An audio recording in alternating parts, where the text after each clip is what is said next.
Yeah. That was vile. Absolutely horrible. Okay. Good The chat morning. probably heard about half of it. Yeah. I was They gonna only heard say, the dry part. They don't know what's dry. The worst thing is dry. Yes. Good morning, Kindred, and welcome to Vegas by Night. Mayday Roleplays Vampire the Masquerade Chronicle. It's the month of darkness already, and there is so much horror to be had in this community right now. I hope you're all partaking. I hope you're all celebrating. If you haven't had a chance, now is the perfect time to get into World of Darkness and Vampire the Masquerade. There's a humble bundle going on right now that will get you a bunch of the source books and the lore canon video games that go along with it. It's a great entry point, and it's a pay what you can for charity bit, so check it out if you have some time there. If I sound a little raspy here, I'm sorry. Just know that Kindred can be hungover too, and that Halloween parties are dangerous territory for a Toreador who loves to perform. If you've missed out on any chapter of Vegas by Night, don't fear. You can still check it out on Spotify, Twitch VOD, and our YouTube channel as of right now. And if you're wondering how you can get more Mayday in your life, you can catch our stream here every other Saturday for our main show. You can follow us on all major platforms as well as Spotify and SoundCloud for podcast-friendly recordings of all our major shows and streams. And finally, you can donate to us on Patreon and join our Patreon Discord. The Discord is really where we've had a chance to build a great little family around the content we put out. We have patrons who have joined each other's games and played some hosted by ourselves. We've started doing these emotional maps that coincide with each episode and graciously feed my praise kink, so I'm very excited to see more of them. We've discussed the merits of pickle milk versus Pepsi milk, and most recently our buddy Vince has been showing off these great custom-made dice towers crafted by one of our listeners, Daniel G.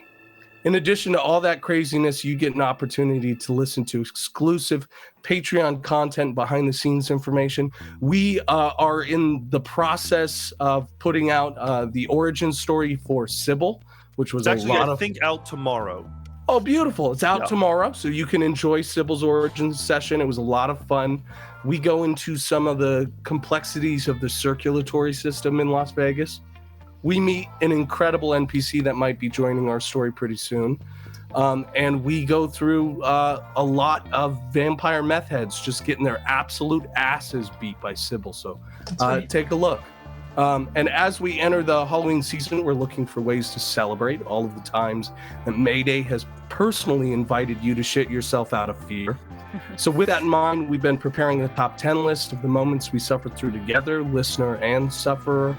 We just put out our first on our social media pages, I think our Twitter, where we went through a scene from this campaign of Bride and Mal having their first little conversation at the top of the Las Vegas Asylum. We'd like to also give a shout out to our handler level Patreon contributors. It's because of their involvement that we're doing some huge things here at Mayday. We're about to put out some of our first merch in the future, so to have a very soft launch of that right now and look forward to what that's going to be in the coming weeks. So thank you to Onk, OGPan, Bimblewart, Cameron S, Eric A, and Jonathan M for making those things a reality for us. It's going to be incredible to be able to wear something that has us on it, and to think that, you know, before we've even hit 3 years here together, we've been able to do things like that for us and our listeners. Is we can't even amount to how much that means to us, and we can't wait to show you guys what we have in store for the rest of the year. Other than that, please check out our Delta Green campaign, Doomed to Repeat, our D&D campaign centered in the beautiful island world of Ashoka, and our Old World of Darkness campaign using the Orpheus system, all of which are available on all major podcasting platforms, YouTube, and our Twitch. Finally, we just want to give love to our last member, Vince, who's on a little Mayday vacation. We want to thank him for his time with Vegas by Night, let him know we miss playing with him dearly. We still love him. We're excited for him to come back. Please. Yeah, please come back. Please fix this elevator situation. Someone has to make sure these stop happening. Before we get started today, I just want to remind everyone that Vampire the Masquerade can be a dark setting, and as such, there are content warnings for any watching. Please be advised that there may be violent themes, plenty of adult language, and the exploration of darker subjects. If you're looking for content warnings, anything with hooks, attachments, brutal scenes of murder, a lot of death in this one. Just keep those things in mind. Why? No. Just, I hope you're okay with restraints. I Caleb, love you all. Railroading much? Railroading much? I Caleb, know, you right? understand I take these as to-do lists, right? Yeah, I know. I know. No. Please take care of yourself and be aware. I love you guys. Thank you all for listening. Let's get started with our Saturday here. Okay. Humanity was cursed, and from that curse, a plague of locusts abounded from the blood of Cain. Cain, in his delayed understanding, realized that in creating the second generation, he had not given himself company in his misery, but instead created more monsters in this world. The twisted mirror made of Cain's blessing in the faces of the second generation only drew attention to the sickness in his veins. It was in this new awareness that Cain knew the world would never heal from the endless wound he's brought forth from his brother's head. One of those wounds bore a swarm, named for the midnight masses by which the devil made appearance. The Sabbat were born of Cain's power and became obsessed with his legacy. In the same breath that the Camarilla was created, so too was the Sabbat, the sword of Cain forged. At the Convention of Thorns, the holiest of kindred conversations was held, and the fate of the remaining generations was debated fiercely for the survival of the curse. There were two dissenting voices among the crowd, representatives of clans that had already abandoned their antediluvians. The Zamisi, afraid to relinquish the castles from which the dragons reside, and the La Sombra, who had too much to lose from the war they had been waging for years. So on the Isle of Majorca, following the inception of the Camarilla, the two clans conspired alongside the cast-offs and the zealots to create a world free of organized control, free of the power of the ancients, a land closer to Cain in the death of the elders. Now, the sect burns through the world like brush fire. They have conquered the blood bond, formed a new religion in Cain's eyes, and begun a new war against the world itself, consuming entire cities into the kindred embrace and hurling their bodies at anyone that would deny them Cain's holy jihad against his demented children and ruling over humanity. A word sits on the tongue of every Sabbat still standing. A word that feels etched across time in the death of gods and kings. Gehenna. We will despise what we've created, and all fruit will turn to ash on our tongue. We will know there is no return from where we've gone and no forgiveness for what we've done. We will try, futile as it is, to justify why we are different from those who have come before. We will say that we are good. And as we spend all of our time convincing ourselves it was never our fault, our blood will burn the world down to the foundation. We will know this word when I return, when the world falls to ash in our mouths. Gehenna. We will kill our darlings. Welcome to Vegas by Night.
Ice cold nipple soup. Whoa! You totally missed that one, Zach. That Yeah, was I was so gonna say- very heard. Well, good morning. Incredible. You guys are Good morning. sloppy today. Not Well- even close.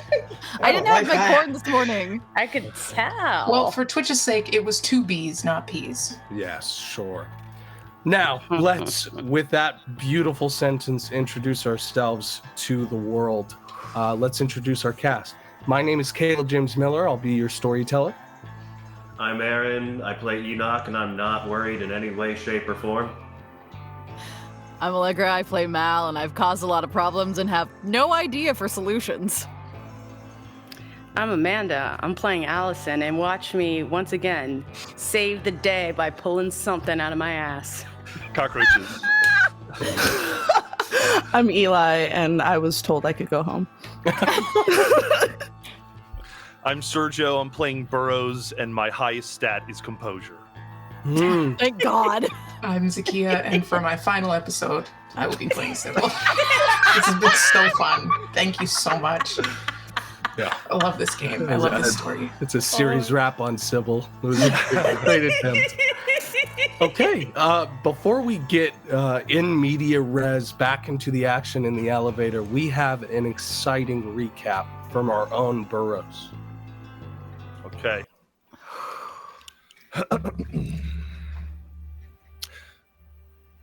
Dear Lord, you ever watch something unfold in front of you, sort of in slow motion, and you know you should intervene, but it's all falling apart so spectacularly that you can't just help but be mesmerized? I blame myself. I've been distracted these past few nights. First, it was with Rigel. He got staked, and I felt for the first time fear. First time in a long time. Last I saw someone staked, it was my own reflection, because it was me.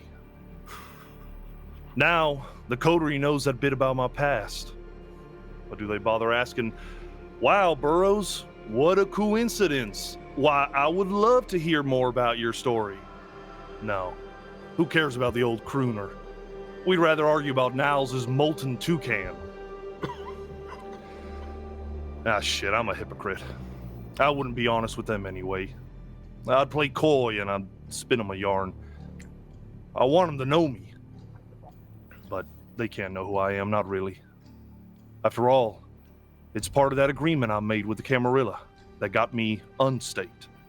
Gave me back my freedom. Lots of dreams lately, Lord. Rigel had a dream before he was taken. Casey told me she had a dream. About me, whether she realized it or not. Then I got that call from Double H asking for the impossible. What the hell could he want with the prince's ring? He can't be prince again, and he knows it. Is he just trying to start some shit? Another fucking dream. I ain't cut out for this kindred politics thing. I'm a singer, damn it. I just want to get my midnight gospel up and running, and that's my dream. But it feels like we're constantly playing catch-up. Go here, do this, investigate that. Pulled in every direction like taffy. I can go for some taffy. Focus, Burrows. Okay, we've currently got one dead body, head crushed by Mal because he literally just looked at them. That body is crumpled in front of a secret masquerade violating elevator. And in that elevator is us, plus the other goon that Allison is currently necking with. And who can forget Grease? Under that shadow Mal has him in, that boy's probably rock hard. I mean, he's got us right where he wants us. We're seriously considering giving this punk leverage over us. Hell no, not while Burrows is around. You see, I spent my entire life dealing with people like Grease. We call them fucking posers. A poser can't be cool on their own, so they gotta steal it from others. Hold leverage to stay in the club. You give them an inch, and they'll take a mile. No, the only way to deal with a poser is strip them of any power over you. Lord, I'm gonna be honest. Things are about to get real awkward, but I got an idea. Burrows is going to, as soon as the door opens, he's gonna press the button that leads back down to the bottom floor that we came from, and he's gonna not look at anyone. He's just going to say, one of you get down and grab that body and bring it back up here. Mal, bring grease and follow me. And I'm just going to walk out that door. Okay. We're going back downstairs. One of you go down and grab that elevator. So you're stepping through into Emmerich's room. The body. I'm stepping in. Yeah. Okay, and the rest are going. Well, not I'm the rest. asking someone to go back down and grab that goddamn body. Understood. Whoever wants to follow can follow. I'm going Burrow up eating. steps through the door. There's going to Emmerich. okay. There is enough time for all of you to fill in with Burroughs, who is going back down, and is the asleep gentleman, this kissed gentleman, in the elevator with them going down. Would you I'll go like me to then. take him down? I don't tell you. I walk out the door. Yeah. Figure it out. I think we take him with. Well, shit. Yeah, I mean, Emmerich likes us. Yeah. I'll go down I think if he would if see. anything. He's gonna see it. He's gonna see it. There's no way around it. The man appreciates comedy. Okay. So yeah, if he's on my neck, I'll just sloppily come down with it. This is how I see it. Everyone fills out except for Niles, who's going back down. Allison brings the near unconscious corpse of the guard wielding a submachine gun at his hip lazily off his side, who is near catatonic as you hold him in your arms, your very much smaller arms. And you fill out into Emmerich's room. Do I have that correct? Yes. Perfect. I think so. Let's go downstairs first. Thank God. Niles, the elevator fills back out into the room that is a really just emptied out hospice room. It's not being used for anything other than to hide this elevator. As the wall opens back out, you're let back in, and you can see the blood is. Thank you, Rob Satababa, for 2-month subs. Whoa, cool. You can see that the blood has started to pool dramatically into the room. Think that these are like linoleum hospital floors, those glossed tiles that really allow the blood to pool just fantastically liquid on top. And you can see, they say that the most blood is held inside of the head simply because of how much the brain requires to operate, right? Well, that is being proved to you today. There are bits of this man's skull littered along the pools of the remains of this individual. Mal went as far as to reach inside of this man's face, and it is evident. And you can see that some of the patients of this hall have come out to the thresholds of their doors to look at the spectacle that is the gunfire, the massive death of this man, and the large body that now sits in the hallway of a public Las Vegas hospital. And Niles just riddles through your bones the feelings of absolute spite that this could be the masquerade violation that ends in all of you dying. Fuck. What's the plan? Why did I get tasked with this job? You raised your hand. I know. I thought You wanted to go save it for home. me. I wanted to go. Lick up the blood and drag it in the elevator. Yeah. Yeah, that'll be normal. Is Give it the also beast what it Halloween wants. month in universe, Caleb, please? Well, we started our game in July, and we've been pretty steady with staying day to day. So it is very much the hot Las It's Vegas July summer, 4th. baby. Yeah, it is prime locust season, and that's about it.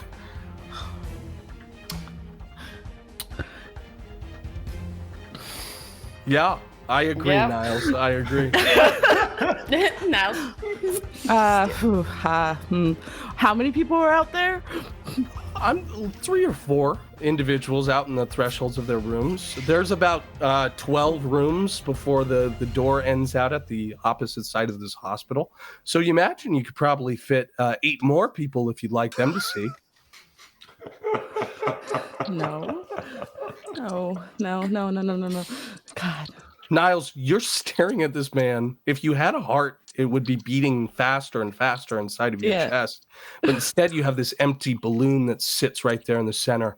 And back in your life, you might have felt something for this man who has just become security CCTV footage that will be uploaded to 4chan and Reddit within a few months of this visceral evisceration of a man's face by this person that appears out of nowhere as a human glitch to the system. Full static in appearance as this man disappears from life. But now in undeath, it means nothing to you. It is this glossed over problem that you have to deal with. And that problem's getting worse as a fifth person arrives in their threshold. They look panicked. One of them says, "We got to call 911. We got to get somebody. Go get one of the attendants." And one of them begins to rush down the hall to the doors on the opposite side and begin to descend the stairs that you came up. Fuck. Can I activate rapid reflexes? Okay. What's the intention with these reflexes? What are we trying to accomplish? I want to somehow manage to quickly pull this body maybe into the elevator and then run after the person who's going towards the orderlies. Absolutely. So my intention is to see that body into the elevator and then run faster than the human condition past 4 people to catch the 5th individual running down those stairs. Cool. Nope. Hold on. Fuck. There's no right answer here. Hey, maybe you're just Usain Bolt. Who knows? Maybe you're just a very fast individual. No. Let's deal with that first bit. You grab that corpse, and as soon as you grab onto him, you can see that more of his face begins to fleck off from the bits of skull that have broken free from what used to be a face and is now a cavity. You pull him into the elevator. You hit the emergency stop so the doors stay open because, again, you don't have the key in case this elevator goes back up without you. Yeah. And you are greeted with, okay. Let me ask you this. Do you pull the corpse in front of these 4 people? Do they see you stealing a body?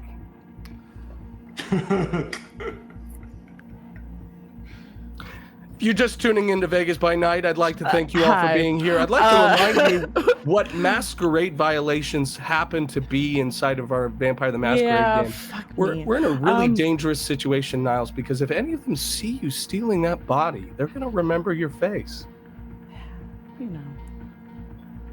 And even better, they're going to see you taking it into a room. It's on the 3rd floor of a hospice care and making it disappear. Yeah, instead, I'm just gonna act like a normal person walking out of an elevator, and can I try to pretend that I'm trying to resuscitate or look like I am trying to tend to this man? Sure. Instead of trying to just drag a body. Sure. Because I don't know what to do. Ah, yes. CPR for man with no face. Actually, that works. Hey, you know what? It just makes it look like I'm fucking just... You don't have to pick stumble. a hole. It's all one hole. It's all one hole. So...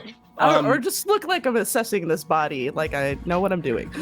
Let me get a manipulation plus medicine, which I'm sure Niles is a trained doctor. I took some classes. I'd like to take this rolling to once again apologize to the coterie. Thank As you. me. Mal doesn't give a fuck. Thank Allegra, big apologies. Mal, Thank fuck you. off.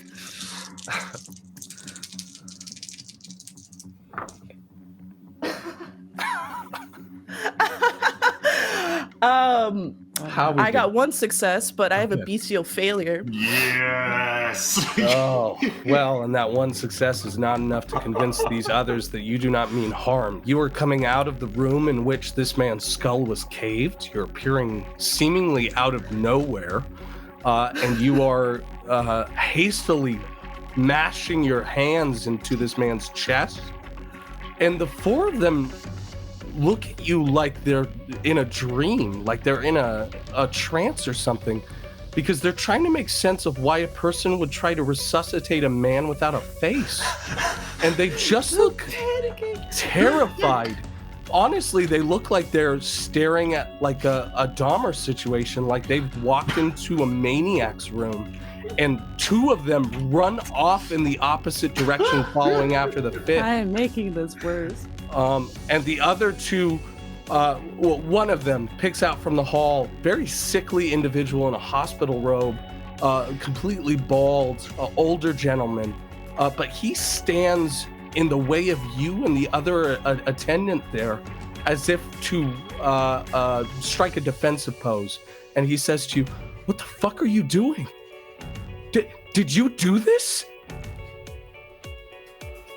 Can I cloud his memory? Thank God. Sure.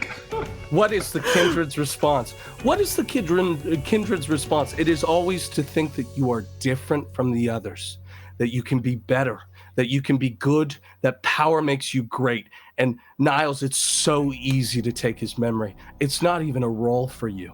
It is over. It's gone. He looks at you with his daze as you cause that terrible brain damage, as you cause another bleed from this man's life, as he looks at you with shock and goes, "What happened? Is everything okay?" But the individual behind him is very confused over what just happened. And the second individual, the one in which he was protecting, begins to run down the hall, back down the stairs, panicked. In fact, so panicked that she runs into the wall because she can't take her eyes off of you and of what that just looked like. He was so upset for a moment there, and then it was like he'd never met you. She's gone. Anything else you'd like to do while you're down here? No, I don't know. Nothing comes to mind right now. I will say the only individual here in the hallway left is the man that you just caused irreparable damage to his brain. So there is a good chance that you could get away with something if you'd like to. I mean, if nobody's here, I gotta get rid of this body. Okay. I guess. I don't know. I will try to do what Burroughs asked and bring the body upstairs. Okay. We will say that within the confines of cloud memory, you can pull him away and still additionally remove that from the individual's mind. So he looks almost completely blank slate at you as you're doing so, as you continue to fuel the blood through him to erase any memory, as you drag that massive 6-foot corpse into the hallway, into the emergency locked elevator, pull him back into that elevator, sit back against the wall, and consider what just happened. As you imagine, 5 people have just ran down the stairs. God knows how many others heard what's happened. And who knows how long the police will take to get here. Back up in Emmerich's office. The elevator doors open up into what is almost like a university dorm room, but for a very expensive donor. Imagine that there is, it is half medical lab and half seating room. In the center and along all of these walls are these immaculately carved walnut wood wall engravings with these very ornate little patterns that run along the crownings of each of these woods. Immaculately conceived. Think very Ivy League inspired. But in the center is this massive king-sized bed that is canopied over with these very ornate old brown tapestry curtains that run all along the sides. And then on either side of that canopy bed are a row of heart monitors and medical equipment. There are like surgery tables and all manner of immaculately curated medical equipment in order to preserve someone's life. Outside of that, the room is akin to an episode of Hoarders. There are old newspapers that litter everywhere. There are shells to various like pistachios and peanuts. It's almost like walking into a deli. There's food that is molded over and been left out on plates that line across the room. There are vials of various liquids, probably for drinking, you imagine, one time, but they have festered over, skimmed to a head, and then formed new bacterial life along each one.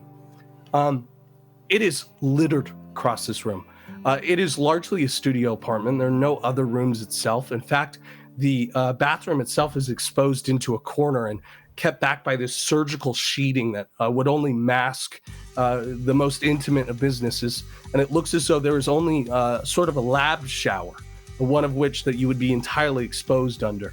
The hum of medical equipment is so very loud in this room, and the heart monitor is in a constant flat line. So there is this impossible white noise that pervades all existence in this room. There are 4 individuals that are rimming the bed itself, 2 of which are in full hospital scrubs. These red hospital scrubs with ID tags and all the accoutrements you would expect of doctors or nurse practitioners. And then the other 2 are very large men that look very similar to the man that you have unconscious in your grasp, and are wielding like semi-automatic shotguns in their hands. And immediately as you all come through the door, there is a look of recognition from the 4 of them that seems cordial at first, especially as Grease sort of walks out with all of you. Is Grease still enshrouded by shadow? That's something I should know. No, I think once the elevator got off or opened up, I let go of him. So it's safe to assume we are attempting to keep things as cordial and as everything as normal as possible, right? Of course. Yeah. In that regard, it is only when they see the unconscious guard in Allison's hands that the shotguns come up, pump, and rig immediately at all of you. I have to apologize. My wife is just so alluring that the guards they sometimes can't resist. Grandpa! And I'm just gonna be like, I'm gonna take the arm and wave the guard's hand and be like, you see that as you wave this guard's hand and the shotguns come up primed to ready to shoot, one of the nurse or doctors attending to Emmerich reach their head in past the curtains that pervade that or cover entirely that canopy bed, and there is whispered conversation on the other end. And then a voice speaks up from behind the bed. Have you all brought me a gift? Come through, my child. Put the guns down, guns down.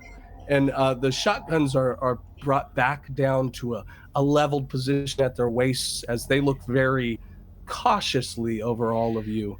And the nurse practitioner comes around to open the front of the canopy and reveal Emmerich. Sybil, this will be your first time seeing him since you were alive. It'll be and my he first is time seeing him. Yes. It is very new to all of you. And in fact, it's the first time for the Kingsters as well. This has largely been through written conversation. He is decrepitly gaunt, so much so that he looks almost skeletal in nature with these drooping eye bags that sit so far into his inset eye sockets that he's almost a corpse to look at. He has this widow's peak, sort of balding, slicked back hair that looks permanently wet against his scalp. He has this sickly blue-green skin. And right now in his bed, he has these sort of gaping wounds that cover over his body across him, almost like the symptoms of necrosis, where pockets of him look to be missing. But he looks very affectionately in Allison's direction. He says, I have finally been visited by my new children. Please come to the bench. I'm going to still dance with the guy and kind of just like glare at everyone past him like, don't fuck this up. Be like, and I'm gonna run my finger down. It's like, thank you so much for the gifts. I wanted to ask you, what would you like me to make you with him?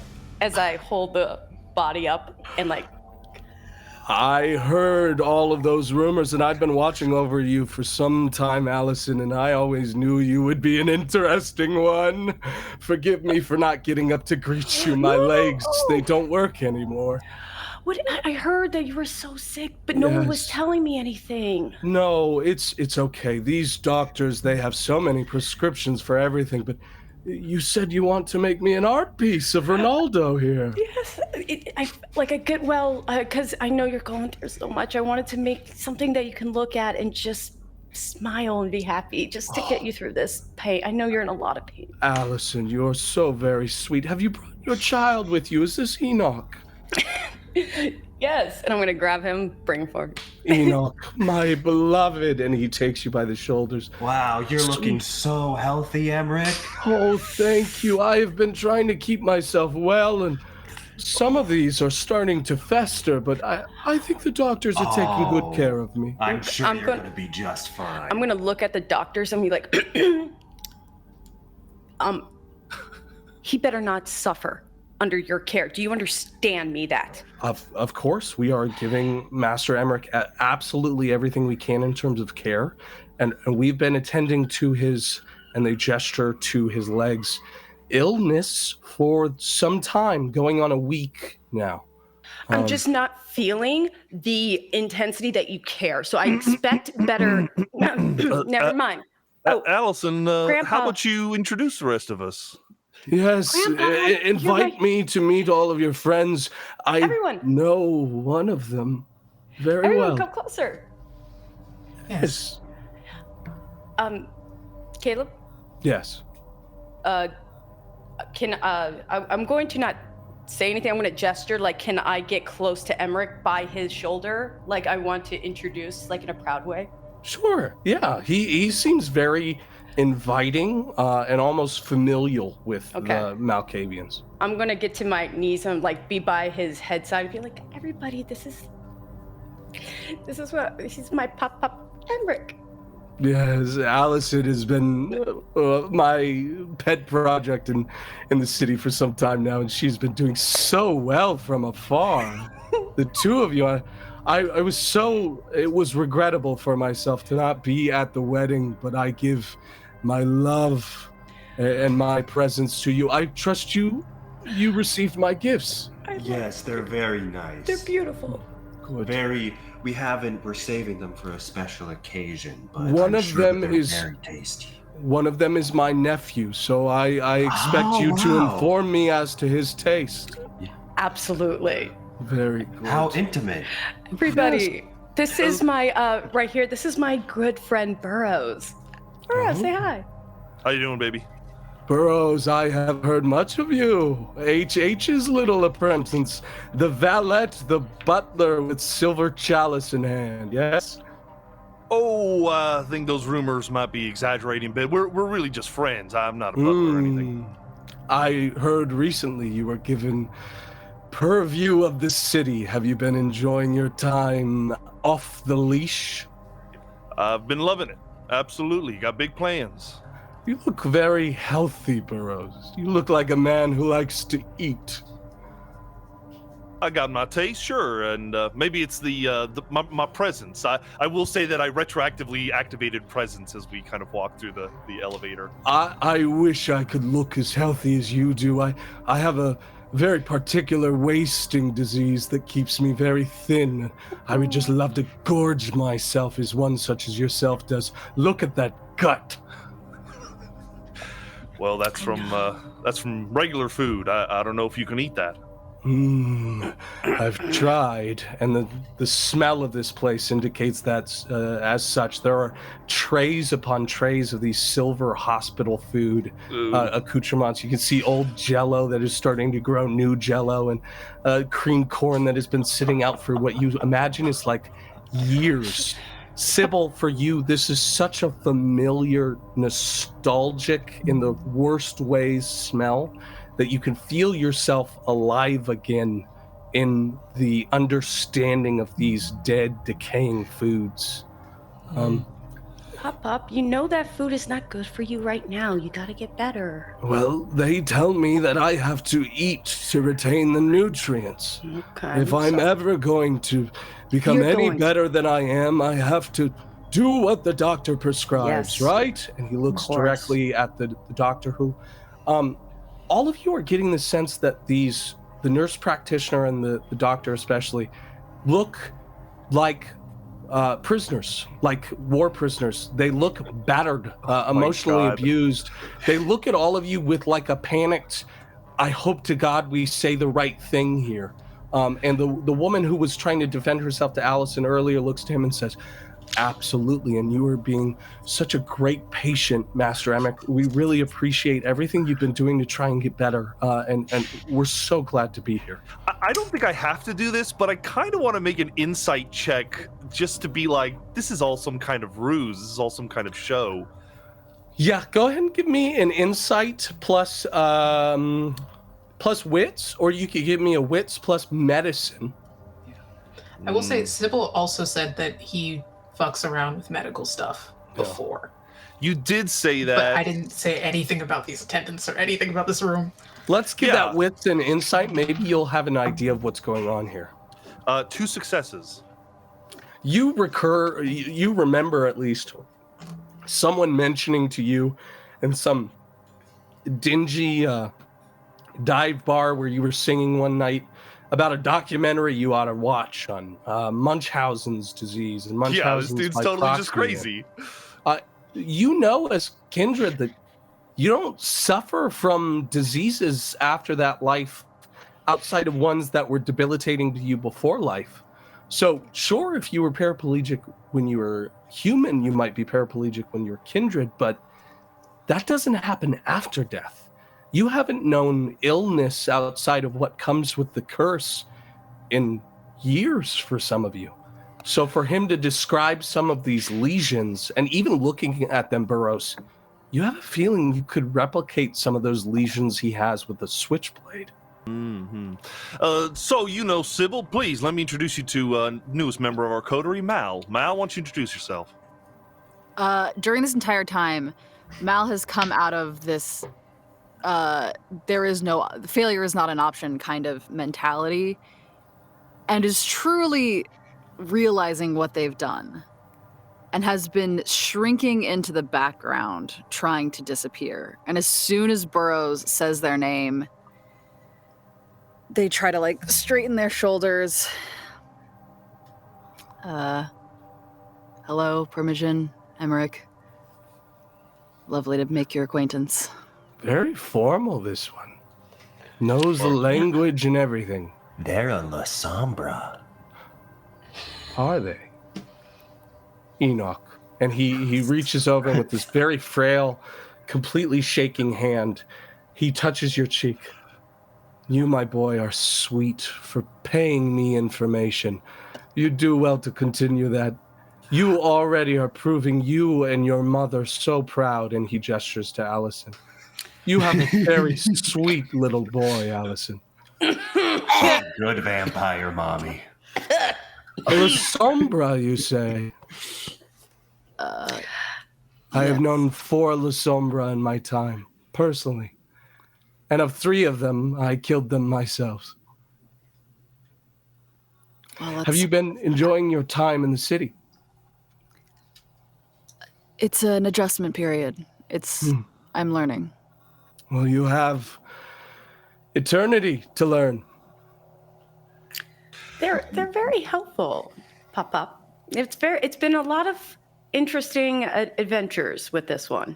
Yes. And they don't know anything about the Sabbat at all. Wonderful to see you again, Emmerich. Sybil, I was wondering when you would speak up. It has been some time since I've seen you. I've heard, of the circumstances you found your way by. I would be lying if I said that I wouldn't miss your blood. Yes. You had a taste all your own. You know this? You've told me many times. Allison can speak to this, but in the web of my brain, in the forays along the strings that connect this universe, there are very few focal points in time, and you were one of them for me. I will remember your blood on my lips for the next century, and I was so sad to hear that you had given that up. Well, there's A new opportunity. Another way to remember me. Sure. Listen, before we get too much into the weeds here with business, we do want to be honest with you. You are a wonderful primogen to both Allison and Enoch. Sure. We had a little snafu on the way up. You see, Mal here, well, you know how the beast can take over, and well, they annihilated one of your guards downstairs. We currently have our best taking care of the matter downstairs, but Mal, why don't you apologize to Emmerich? Pop would really like that. I would. Mal cuts dagger eyes at Burroughs. Do it. But seeing like the tension in Sybil and Burroughs and like all of the affection that Emmerich's giving Enoch and Allison, Mal grits their teeth and steps forward a little stiffly and offers their hand to Emmerich.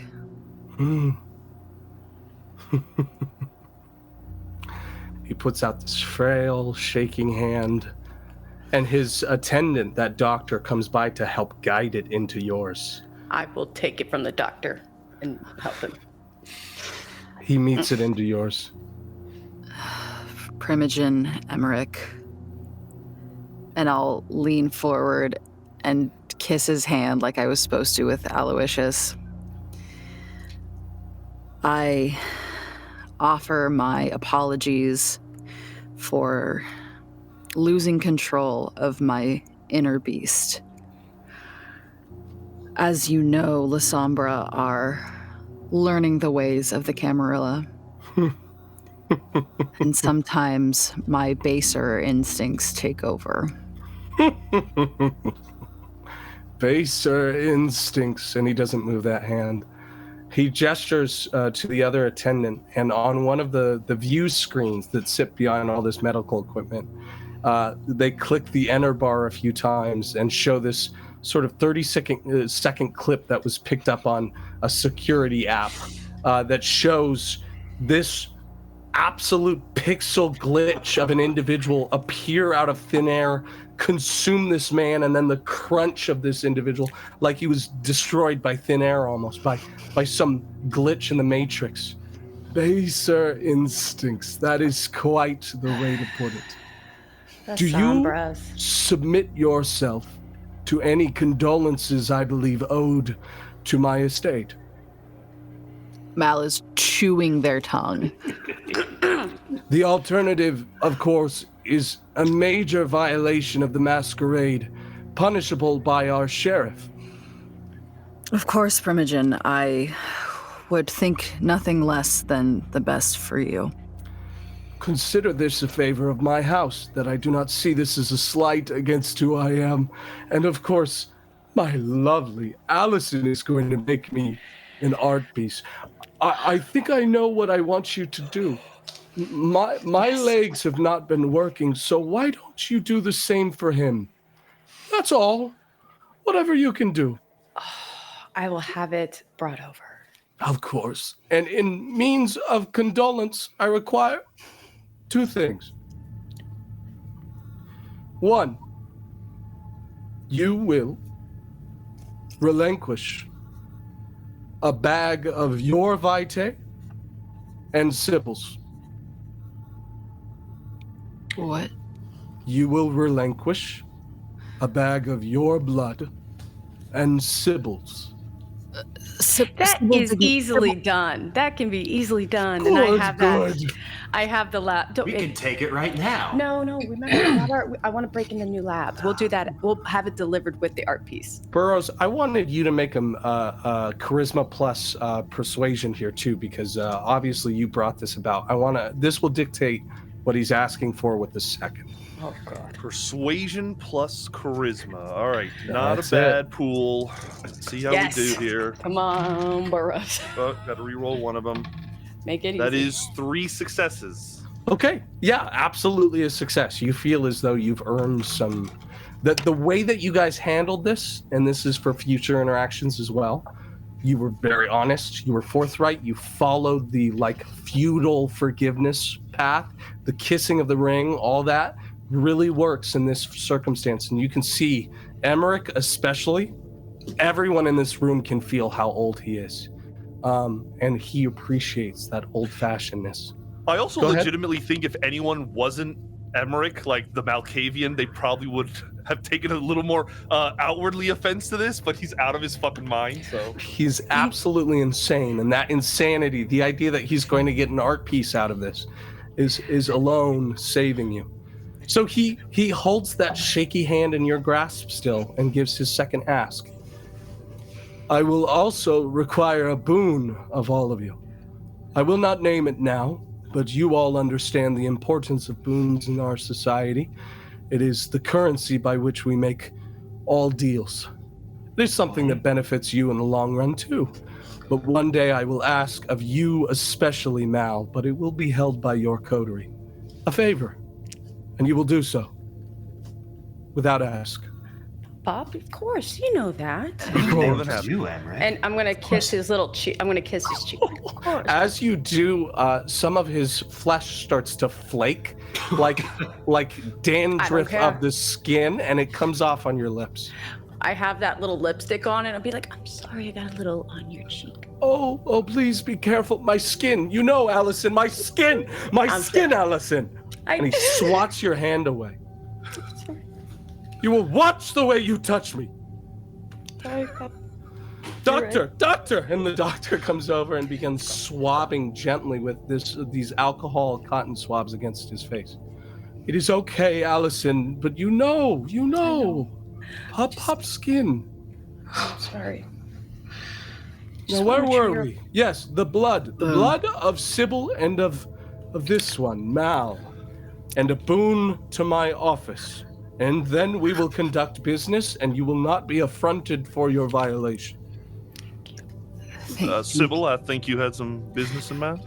Oh, the question was whether or not the boon was directed to the coterie or us as individuals, and it is... I would assume the coterie. Coterie, right. It is in direction towards Mal. They will suffer the consequences if the boon is not served. Of course. But the coterie is in belonging to it. Primogen, might I offer...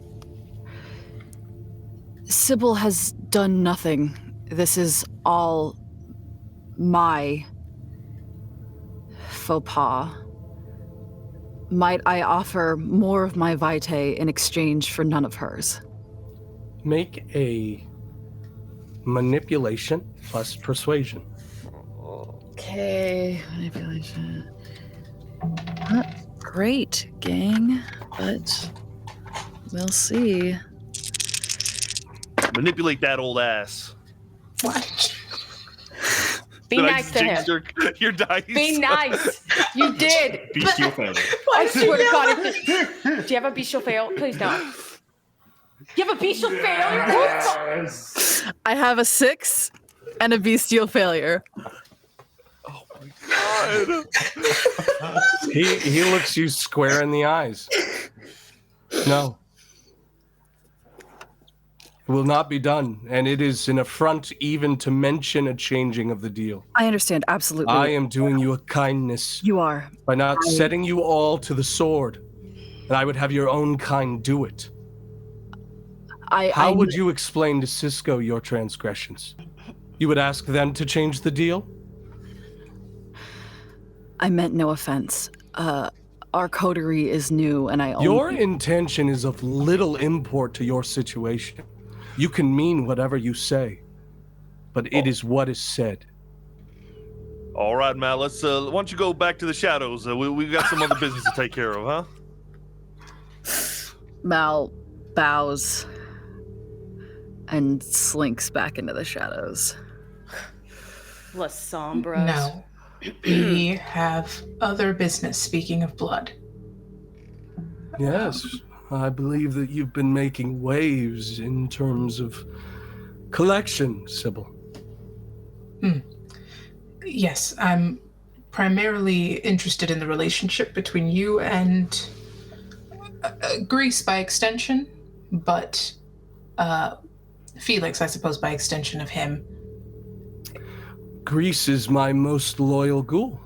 He is my right-hand man, my attendant, where business matters are required. When I cannot be there in person because of my body, he stands in my stead.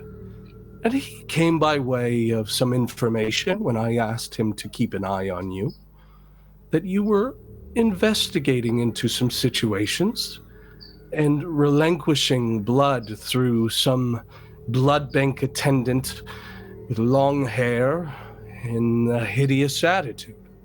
By which I think you mean your friend, F. Yes. I became aware that was how you were coming to feed yourself. Yes. Am I understanding that correctly? I prefer it to the more traditional methods. I find they don't necessarily fit my personality. So then, of course, your supply has ran dry, and I assume that's why you're here. Yes. I was told that the bags would stop unless we worked out this little issue we're having. Yes, well, do you know where the bags come from? A blood bank, of course, that's what F has told you. Right, yes. But do you know where they come from, Sybil? Citizens of Las Vegas donating blood. He gives you a very pointed look. Oh. There is only one path for the river of blood through Las Vegas. And you have been getting high off your own supply. So I've done you a favor. I've stopped yourself before anyone found out. So, we have a few options here. I have my own very personal stash of blood running throughout the city that is under my purview, and I can continue to supply you with such, and you can sell, use whatever you'd like as long as you continue to conduct business in such a way. Or you can continue to steal from the circulatory system, and I can alert Slow that one of his most favorite young proteges has made a serious slight in his direction. That won't be necessary. This private source you said you were speaking of, is what exactly would that entail? All it does is put you in business with me. Lovely. I don't suppose I could have time to think about it. You can have all the time in your world. Can I vibe check that? Sure. Allison's gonna look at her, look at Sybil like, what the fuck? Wits plus insight. I got that. I got wits. You got wits. I know they're acting like they have a choice here. I know who I'm talking to. Okay. That's 3 successes. He looks to be telling the truth in the way that Emmerich tells the truth. Exactly. Okay. Let's explore this partnership together. I think it'll be interesting.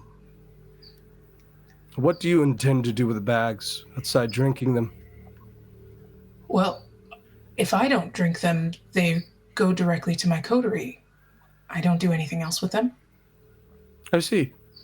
You have no intention of business for a supply you've been stealing from your own organization.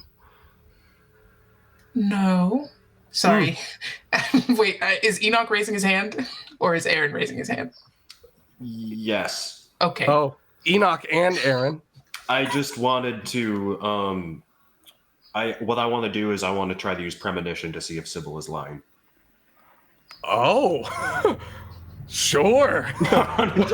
What? We have a roll for premonition, right? It's a rouse check, and then. Oh no. Okay, so let's start with that rouse check. 6 and above, you're fine. Anything below a 6, you're hungry. Enoch becomes such a snitch when he's around Grandpa. Yeah. I know, the Kingsters are such kiss asses. Oh, fuck. I love it. Most order I've ever seen. I get hungrier. Okay. Nice. And then. Oh, no! Is that really it? What does that mean? Sorry, I'm just looking at At the card. I'm It's at all good. premonition. Take your time. Guys, it's Pop Pop.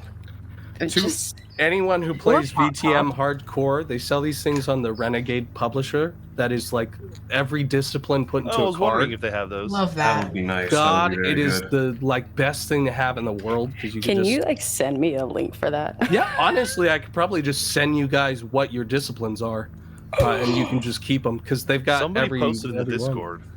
Yeah. Or excuse me, in the oh yeah, Onk asked it for it in the Discord. All right, that's Yeah. a lot of red dice, dude. It's resolve plus aspects. Okay. Go ahead and give us that pool. Let's see how you do. Let me see. 1 success, 2 success. That's just 2 successes, unfortunately. All right. Sybil, could you give a very vague description of what you intend to do with the blood bags? Number 1, eat them. Number 2, use them to keep her coterie from having any more bestial failures. And then at the end of the day, if some have to get sold or passed on, then sure. But that's not her number 1 goal. Her number 1 goal is to eat. Emmerich, I think someone's bending the truth just a little tiny bit. Fucking narc. Little bitch From the shadows. disease. He comes Oh, back. he's such a ball buster, and I'll tap Enoch in the nuts. Be like, oh, stop screwing around, man. Come on. Oh, now." no. This is not a negative thing Enoch is doing. He is only confirming what I suspected. It is okay, Sybil. I know I scare you. What? Was it the stories? The Holy Roman Empire was a different time. The things we saw, the people we were, they die along the way. There should be no fear between you and I.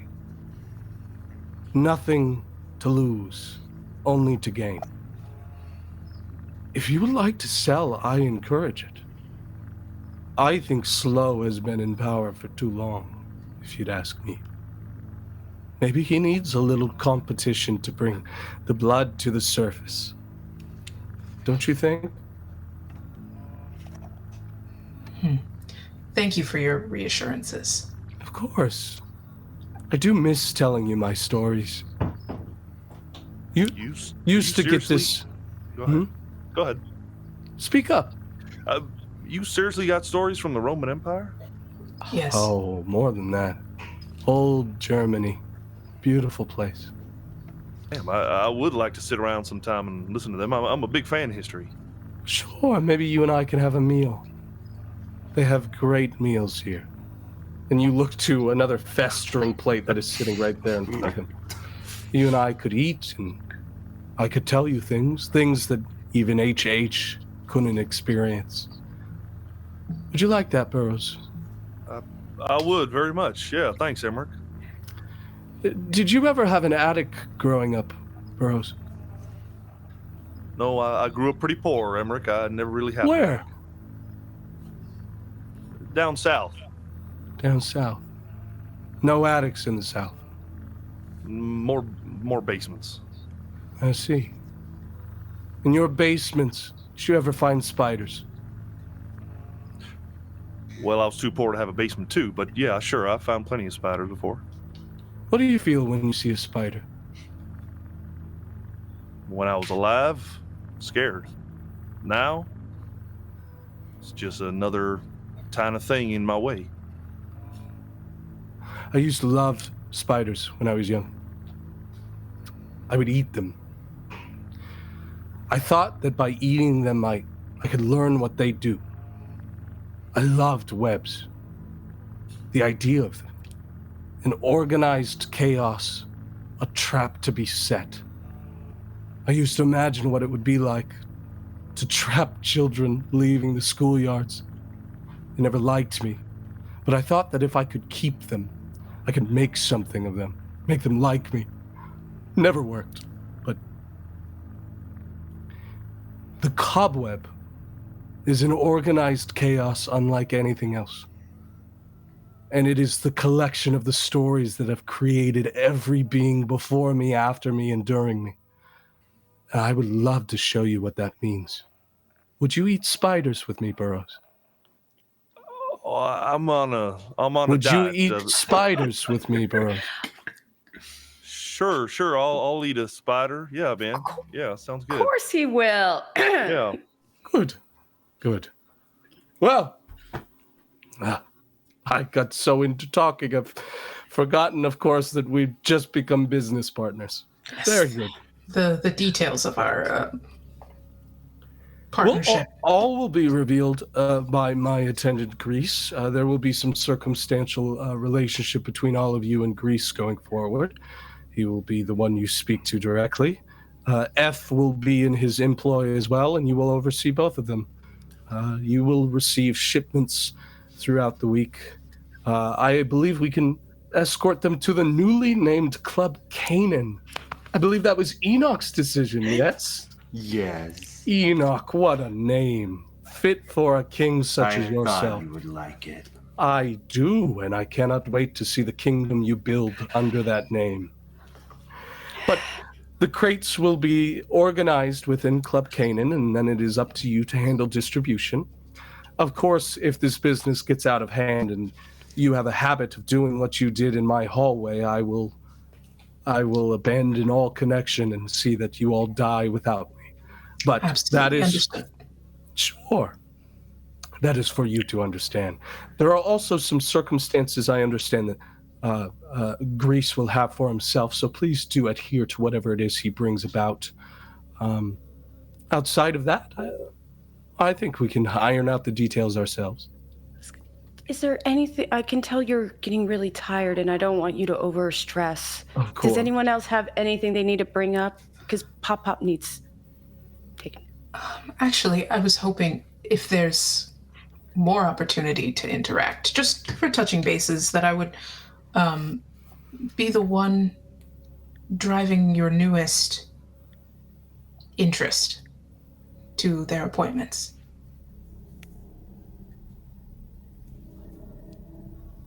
Sybil, I relish any opportunity to see you.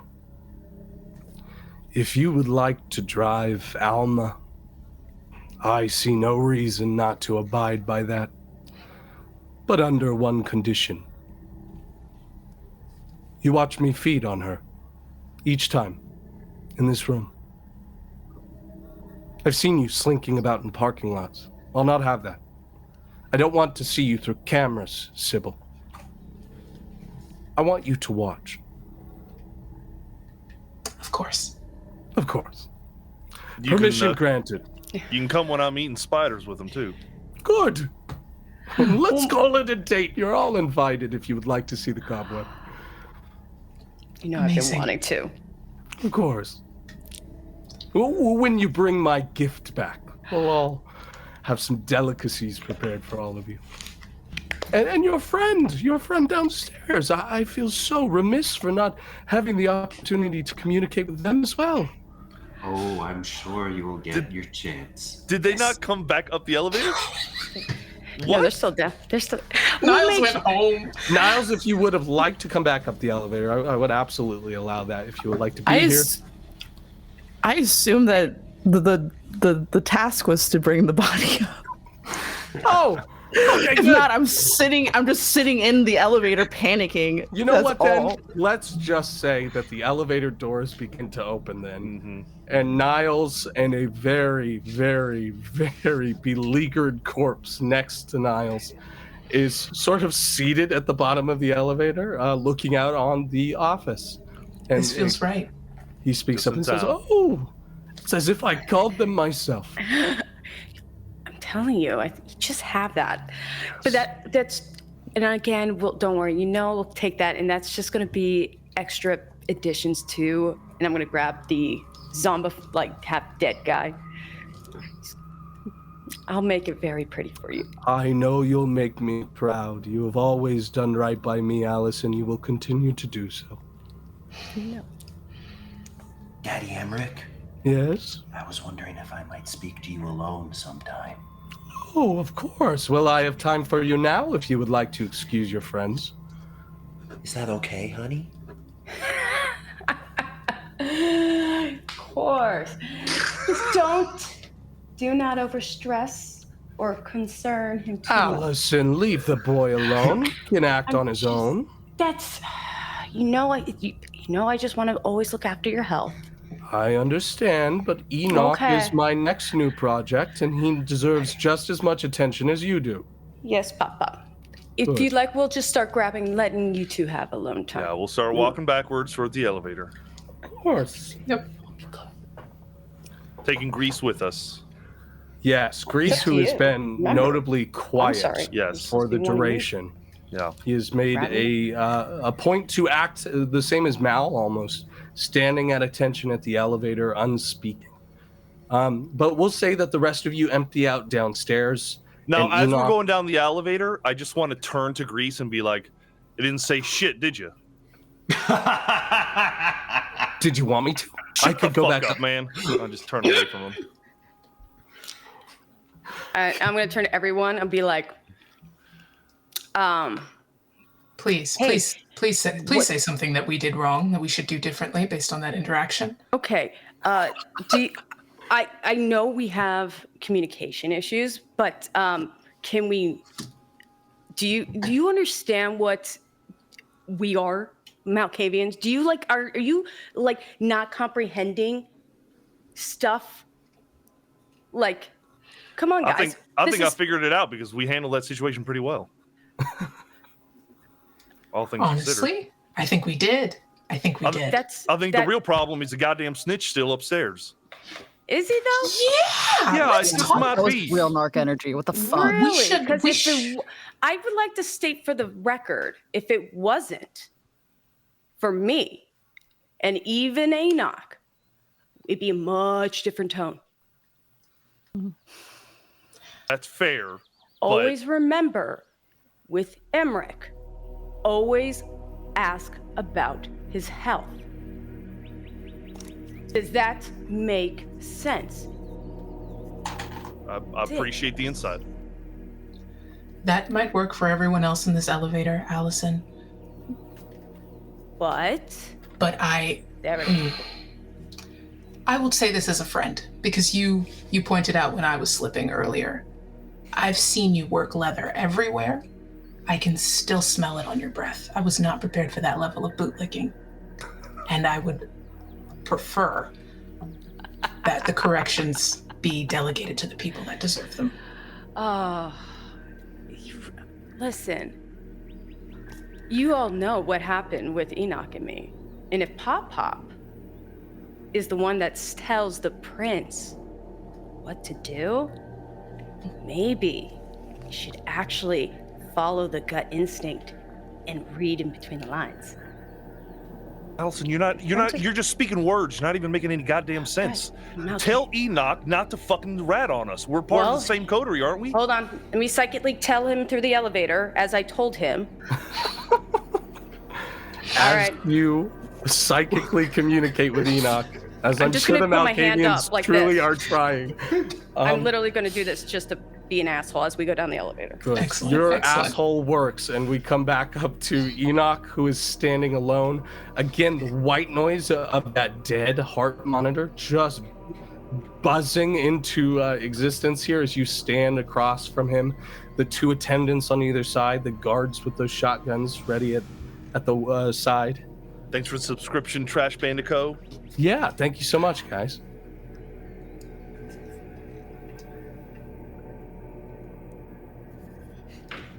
Sorry, I was just waiting for the sound to finish. That is okay. Emmerich, Enoch? I've recently disappointed my wife, Oh, and I have an idea of how I can make it up to her. such a And- dutiful husband. Yes. And perhaps in the process, maybe curry a little bit of favor with our illustrious prince. Oh. You have your eyes on higher seats, don't you? Perhaps. Well, do tell me, boy. I want to hear this plan of you. Weave me a web. Well, when I awoke, I had Allison by my side to show me the ropes, Of course. to give me my first meal. My wife did not have that. When she woke up in this world, she was left cold and alone. The truth of Allison's sire is one that I do not take light on my heart. I have often wept for that girl.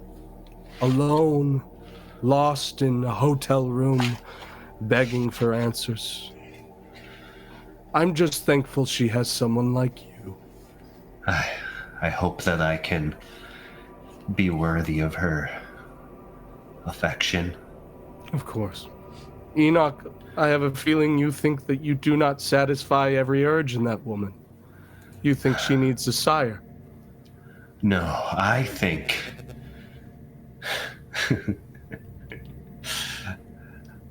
I think that whoever did that to her deserves to be put into a gilded cage so that my wife can drink him dry. Surely Aloysius could sanction such an action for someone who broke his rules. So, your indication is that I should petition for blood hunt on the missing sire of Allison. Allow him to be diablerized. And then what? Feed him to you? To my wife. Enoch. Oh, my boy. And he puts another hand to your cheek.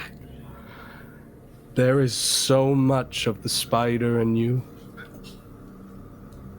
I never truly knew what you and Allison would bring me, and when I spared your lives, when I fought so hard with Aloysius to keep you, I wasn't sure if I was putting my life on the line for the right people. And here you are sitting in my room asking for more than anyone has ever asked of me. And I cannot be more proud. Here is what I need from you. Anything. You must find the identity of this individual, his location, and a plan for catching him when the blood hunt is called. The rest, I will try my absolute best to make happen for you, but these things, it is the hardest ask you can make of a prince. And it is a spectacle. Your wife will not be the only one allowed to devour. It is a call to every kindred in the city. It is permission to consume. So you, when the time comes, will have to be ready. There will have to be a plan in place. I think I can work something out. In addition to this, Enoch, you must be in incredibly high standing with the prince. My word will go far, but yours must attest to the same. I'm afraid I still have a little bit of work to do in that department. Maybe you should go see Aloysius, pay him a visit, bring your coterie along, see what you can do to be of justice to him. It is important that you do right by what he has attested you to. Of course. Your watchman, yes, you must move in that direction, but it's even better to do something he's asking of you. I understand. What I know of Aloysius, he's new blood. Not nearly as analytically minded as Arthur Cost before him. I haven't decided how I feel of him, but he does not have a great appreciation for us of the old guard. The people who came before, the people who have been around since, well, HH. But he is a compassionate individual. It is his curse. The Toreadors have a heart still. And as such, he can be bargained with, negotiated with. Make him feel for you, and you'll have him for life. I'm sure I can win him over. Of course, look at that face. You beautiful boy. Created in your mother's image. Allison is very, very lucky. I'll work every day to deserve her. And you will do well. Well, I'll let you get back to your rest, and I do hope that you're feeling better and are back on your feet soon. Enoch, my legs are paralyzed. Oh, I'm so sorry. I will never walk again. Know. How could you say that to me? Oh, no, I'm so sorry. Kiss at my feet. I'd do it without hesitation. You are granted forgiveness, but don't you ever let your tongue slip like that. Of course. You know I will never walk again. I'm so sorry. Good. Well, this is gone as well as it will. I ask one last thing of you, Enoch. You keep your eyes on that La Sombra. I will. I want you to watch them especially. Keep them in eye. Report back to me if they are doing anything that go against you and I. I already have been. Of course you have. And that is why I forgive you for your transgression. Now go, boy, be with your wife, your coterie. Keep them together. Okay. I scurry off to the elevator and leave him in peace. You descend down. I imagine the rest of us are waiting for Enoch to come through. Yeah. As Enoch opens up on the elevator, you're all meeting back into the hospice room.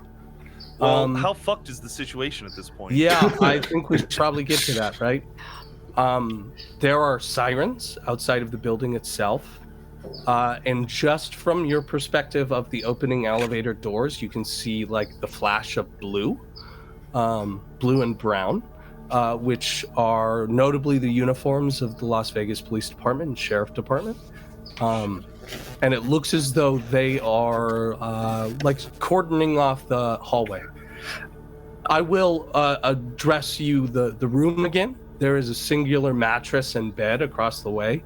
There is a cabinet to your side with a mirror and sink. There is a window that leads off to the ground that is 3 floors down. And then there's a door into the hallway that runs a stretch of 12 rooms down to a set of stairs. And then another set of stairs directly to the left of where you would come out that will put you directly in line with the corpse.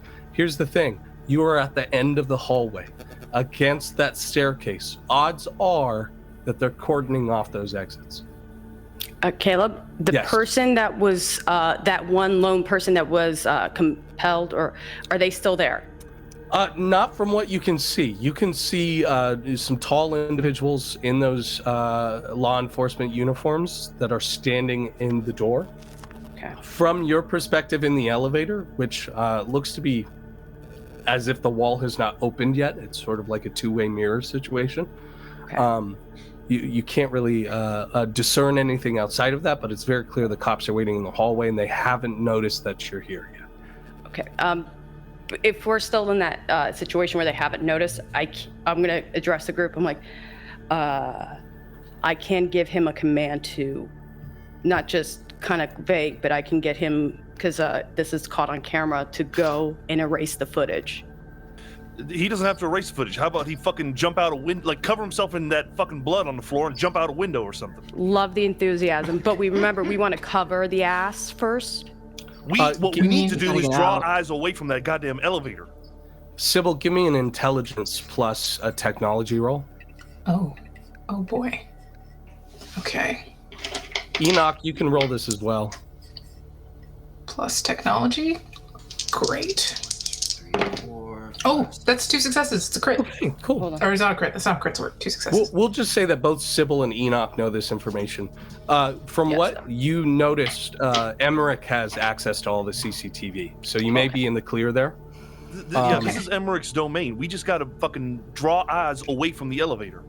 That's what Yeah. I'm saying. Somebody covered in blood and jumping out a window or something. It just looks like. How about Casper, the friendly ghost, make a noise over there and we can all slip out? What if we just jump out the window? Silence of death. Not everyone's silent, fucker.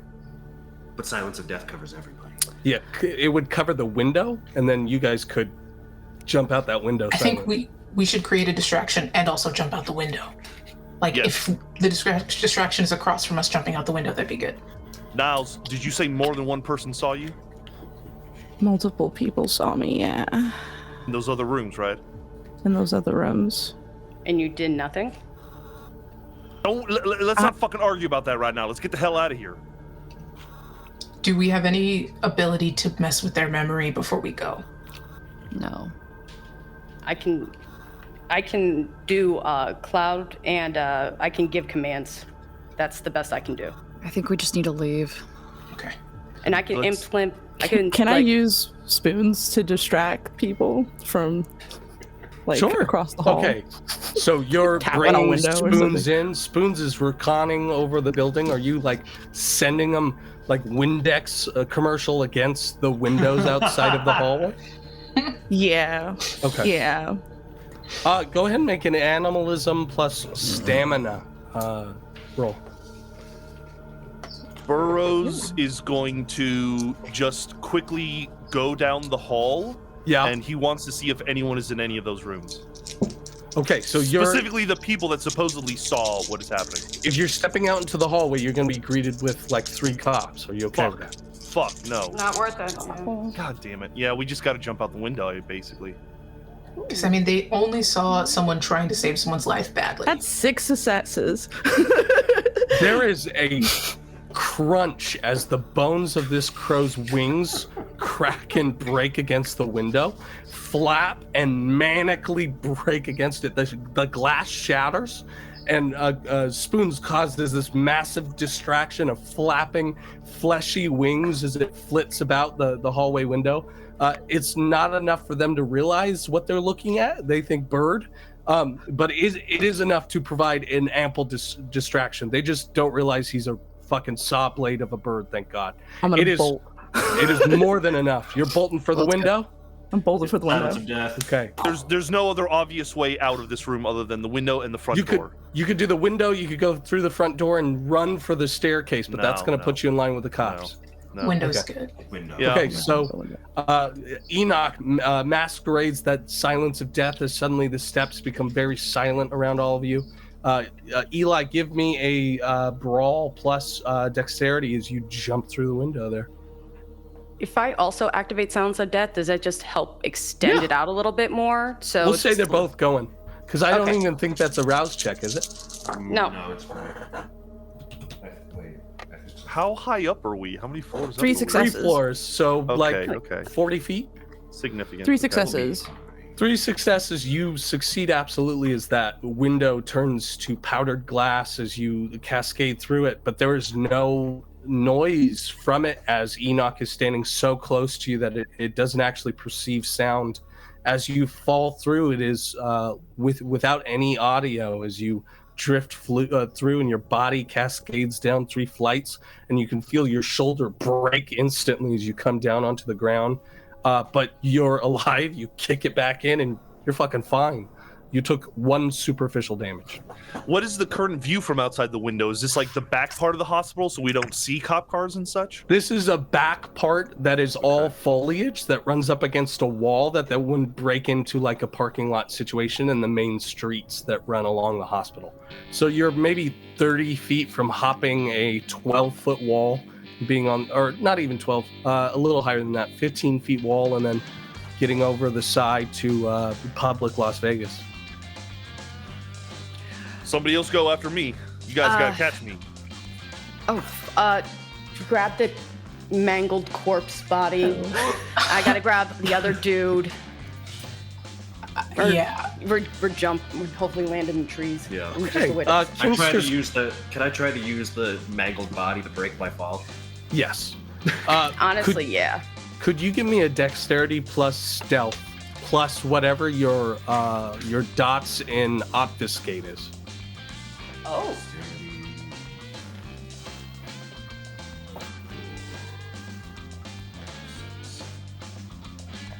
Charity and stealth.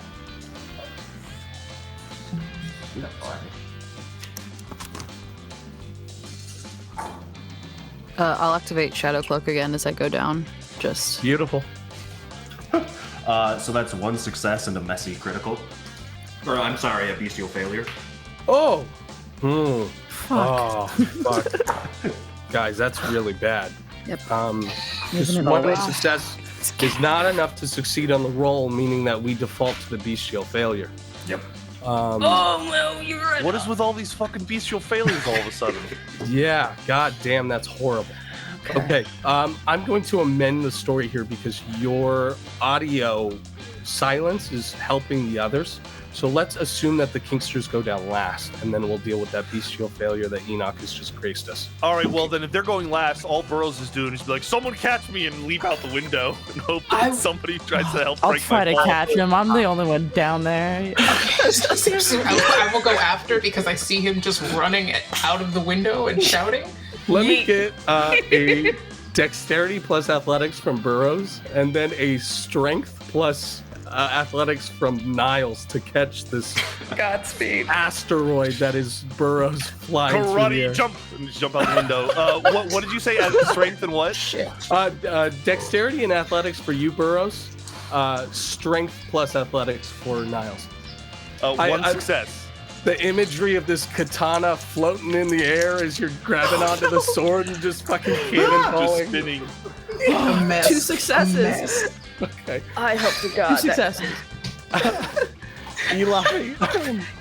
Niles takes 1 point of superficial damage as the katana bladed Hawaiian, floral printed shirt wielding 250 pounds of Burroughs. falls like a fucking brick onto you, and you do catch him, but God, you both collide into the floor, and you feel every pound on this guy. Smooth. Thanks, baby. I'll kiss him on the cheek. You're both laid out on the ground on the Like concrete. sprawled. There's like a gout of blood from your lips. For any other human being, they'd be, pounded onto the Oh, they're pavement, dead. broken, dead, right? No kneecaps. You won. For the rest of you. Sybil, could I get a dexterity athletics from you on your way down there? Yes. Woo. Come on. That's 2 successes. 2 successes. You arrive down there with little to no fanfare. You got 1 superficial damage to trade for it. Cool. As you cascade back down and you land on some of that broken glass right next to Burroughs, who is pancaked poor Niles. Some good group bonding for those two. Burroughs did say that he would have Niles' back, but I don't think this is what he meant. Ayo. Didn't Immediate mean to coverage. stake Niles with my body. Yeah. Niles regret. goes straight into torpor from the sheer weight of Burroughs. Burroughs' big Impact. ass. Yeah. It's fast. Mal, you're floating down here, quick as a shadow. Let's see what that looks like. Dexterity plus athletics. All right.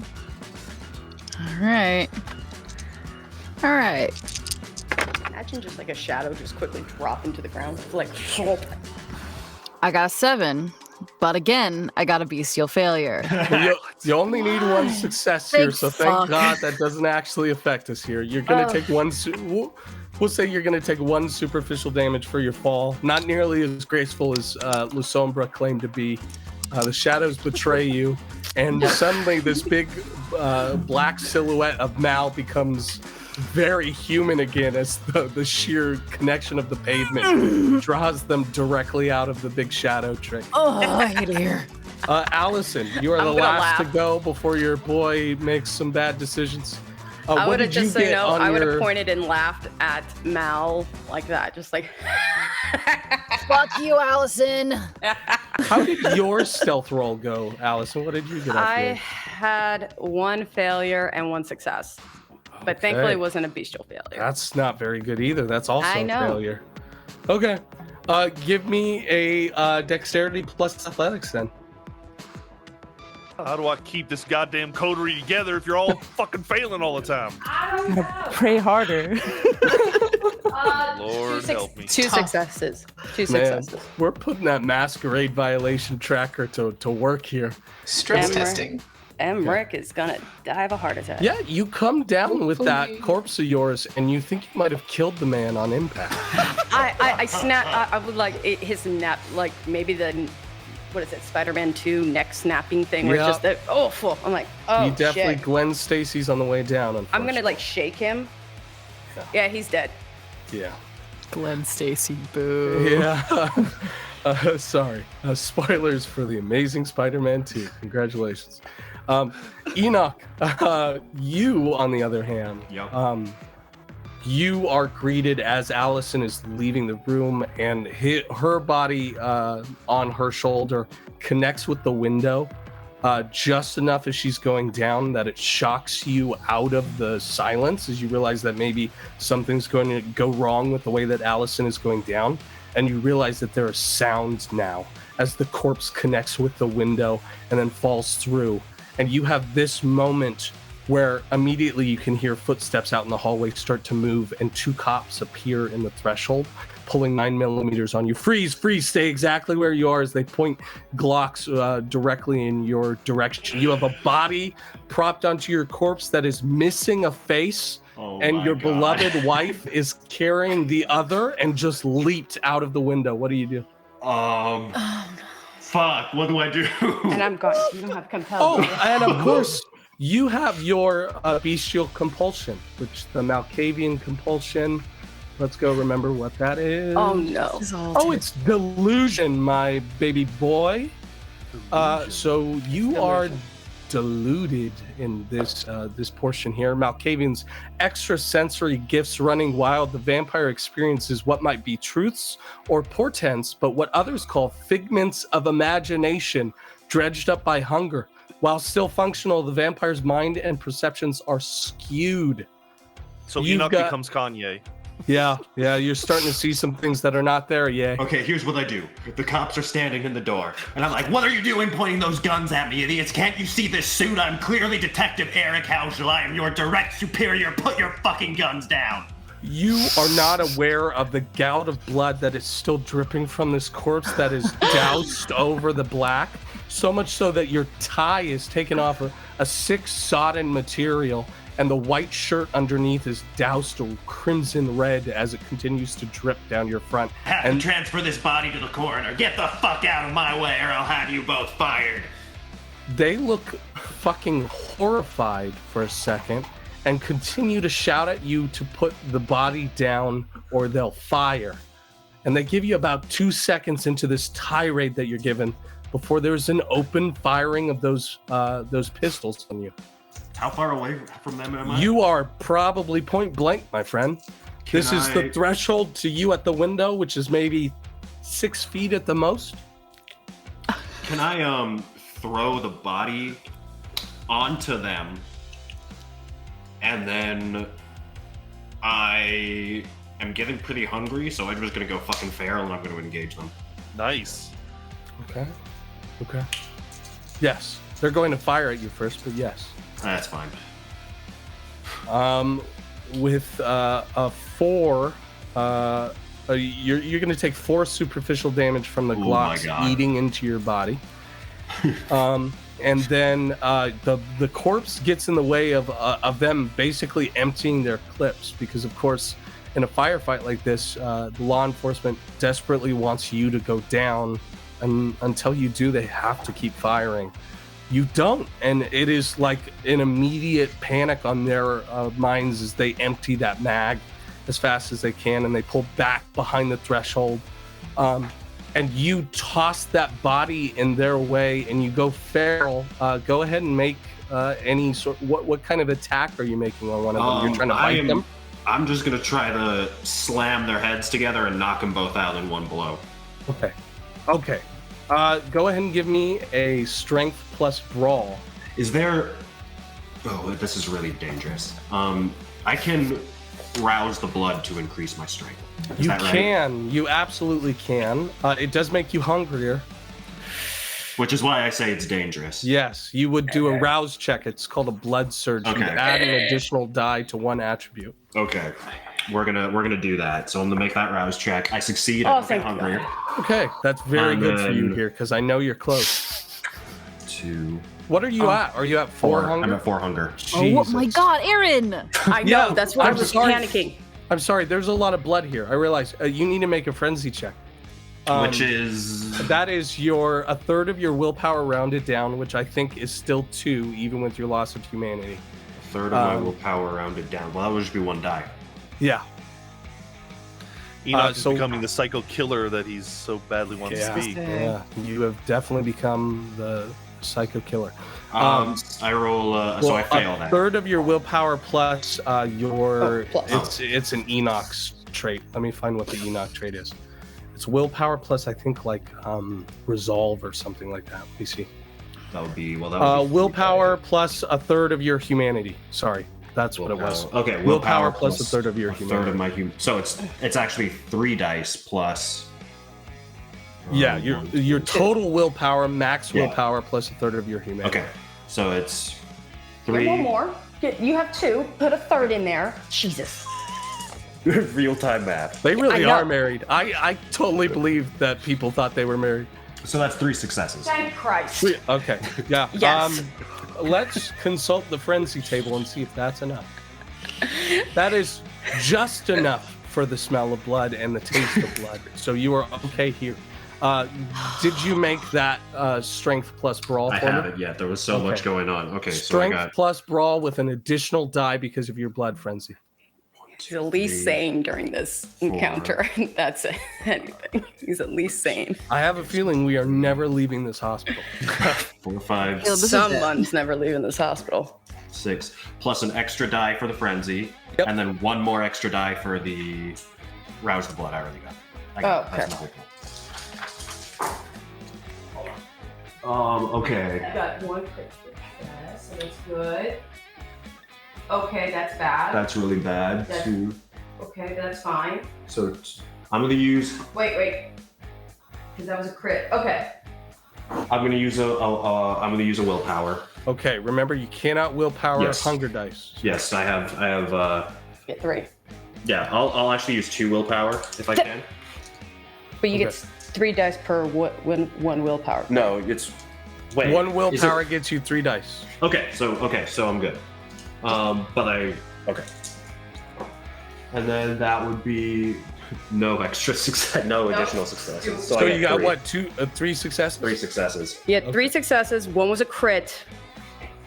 And you had Yeah. One One of them was bestial also a failure. failure. Yes. But we So- had 1 crit success. You crack their heads together. You kill 1 police officer. What does this look like? I think I just grab both of them by the hair, and the one that's in my right hand, I just slam his nose into the other one over and over and over again until his face caves in. Enoch, in your delusion that you are this FBI agent sent to save this man's life, and Yes. these are the corrupt cops getting in the way of it, you are realizing that behind you are 4 more of the police chief that's been on your ass for Oh my. years, trying to get your gun and your badge. And you're aware that you're going to have to fight your way out of this place. In fact, police chief is starting to pull out his gun. All 4 of them. You're going to have to fight your way out of this whole precinct. You're going to have to kill every fucker in here unless you're running. Oh my god. Excited precinct 13. Okay. Rambo. So I think I have to fight my way out of here. That means I'm not diving out of the window, I assume. You can if you would like to. The delusion you picked is that you're a big badass FBI agent. So I think jumping through the window is still true to the compulsion. Okay. If you Okay. would So like to. return. I think I'm trying to rescue this guy that's already Yeah. dead over my shoulder, but I still have 1 cop that's left alive, and Who looks terrified. Yeah, You so just I'm said that you were an FBI agent, panicked that you were a loose cannon, and then smashed his friend to death with his own face. And he is sitting there terrified with an empty clip in his Glock, begging for his life. And the other 4 are staring at you in absolute abject terror. I'm gonna grab the 1 cop that's in the room with me. Yeah, I'm gonna pull him out the window with me, yeah. and I'm gonna try. I think this guy on my shoulder is alive and well, so I'm gonna try to use the cop as a cushion to land on, interposing my body between the corpse and the cop. Oh, man. Oh, fuck me. Okay. Woo! Okay. This Malkavian shit is serious business, man. Yeah, it really is. I fucking love this. Yeah, Go ahead and give me a You, Aaron. strength plus brawl I'm sorry, to I love. take this man with you as the other 4 begin to ready their weapons against you. I love someone in the Die Hard Enoch edition. As the rest of you are scaling the 15-foot wall onto the other side into public Vegas, you hear maybe 24 gunshots go off in rapid succession. Oh God. Like the emptying of full clips. Oh my god, this is going so badly. Can't come back to the Emmerich ever again. Okay, so that's... Oh my god. You might find it funny, to be honest. 3 successes and 2 bestial failures. Jesus! Burrows, you got your keys, right? Yeah. Great. Oh my god, I don't even know how to resolve that. The delusion becomes even more real for you. And as you're leaping out of the window with this individual and taking him with you,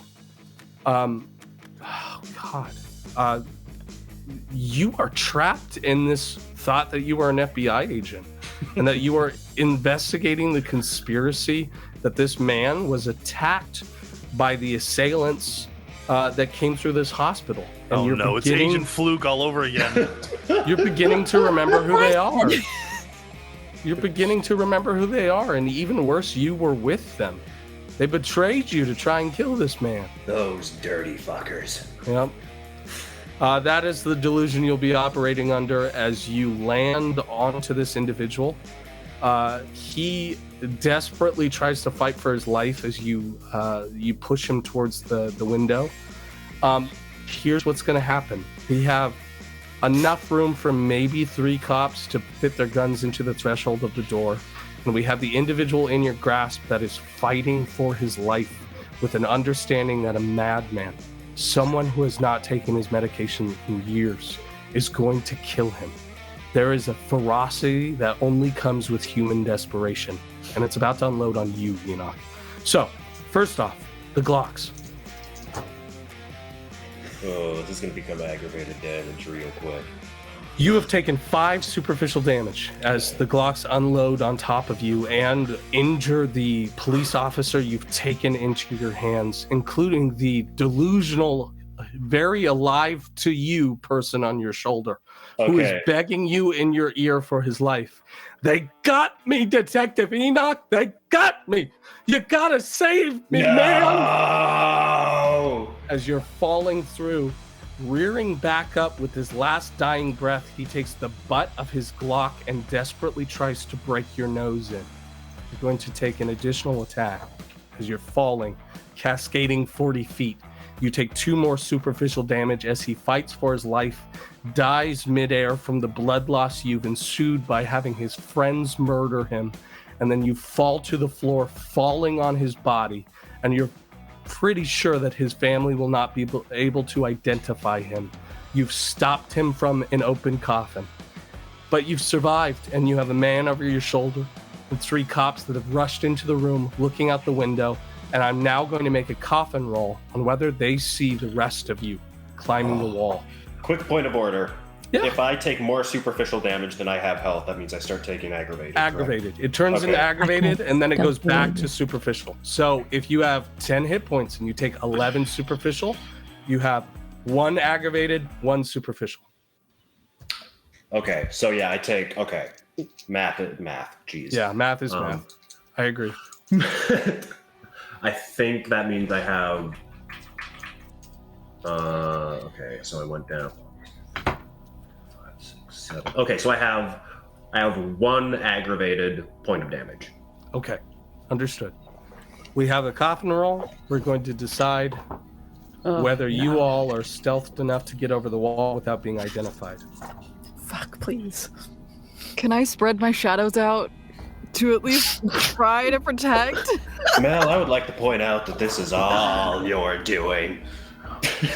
I just don't know if you would have the time, as this is subject to like 3 that's different super valid. back-to-back bestial failures. Yeah, including one of mine, so fair. Yeah, I just don't think it's going to happen, guys. I'm sorry. They have a margin of success that we'll find out about later. Fuck. And that will be that. I did. We were caught. You all see that Enoch is rushing after you as they begin to prime another mag into their pistols and try and shoot at him as he's leaving. The rest of you, I will assume, have made it over the wall at this point.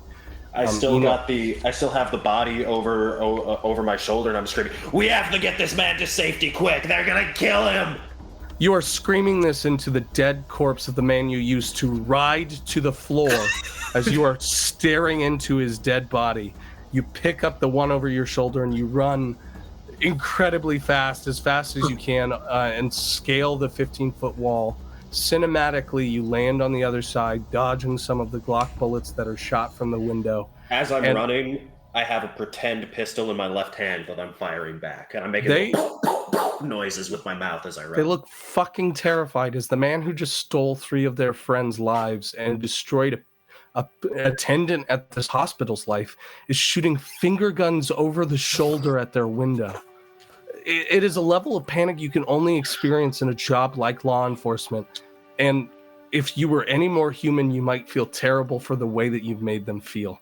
But for now, there is only the weird police fantasy you've written for yourself. And any semblance of the world has been lost to the spider as it climbs the cobweb.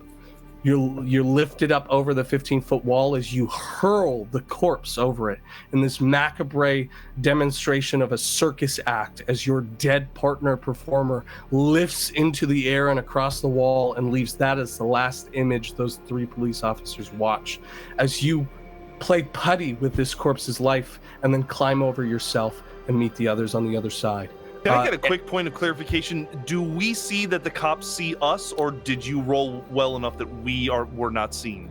You are unaware if they noticed you. Okay, well, just point. Hearing all the gunfire and all the nonsense, and Burles is going to get in the car as fast as he can, and his plan is to leave Enoch behind. He is not letting Enoch get in the car with us. Got it. You're definitely aware of the cops. If that was a point of clarification, you are aware that things have gone terribly wrong.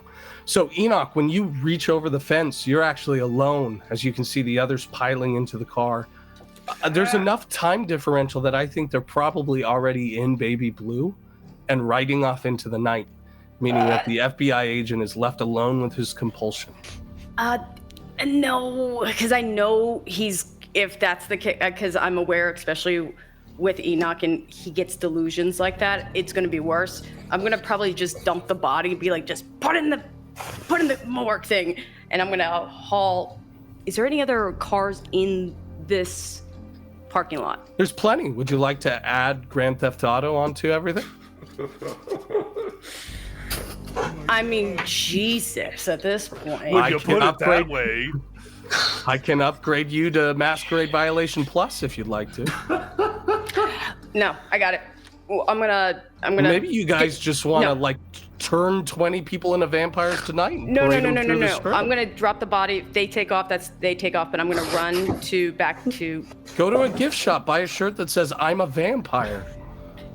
We needed some ghouls, right? Oh, yeah, God, you got some fucking ghouls. The one on your shoulder. I'm running to Enoch. I'm running to Enoch. Allison, it is easy to meet back up with Enoch, who's just there over the fence. Enoch, your compulsion tells you that Allison was in on it. Get away from me! Ah! I start firing finger guns at her as I start. Put the guns down. Put the guns. I'm a double agent. You remember that. Remember the code word. Remember the code word. Work. On 3. 3. 1, 2. Lemons. You got it. You said it. I told you. Okay. All right, operative. Let's go. Go ahead and make me a manipulation plus subterfuge. Thank God. That's something I do. As you play into a madman's delusions. This is just good. like every good relationship.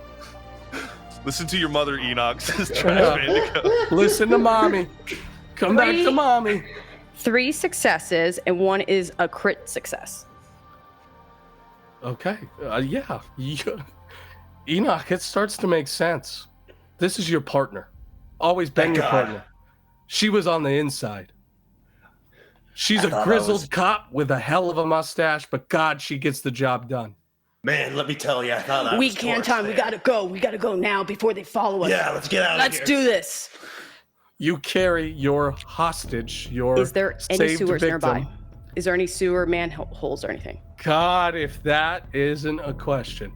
Sure, let's take this down Yo, to Bugsy. Bugsy's town. Go ahead and give me an investigation plus wits. Okay. Oh. Holy. Okay. Better than I thought.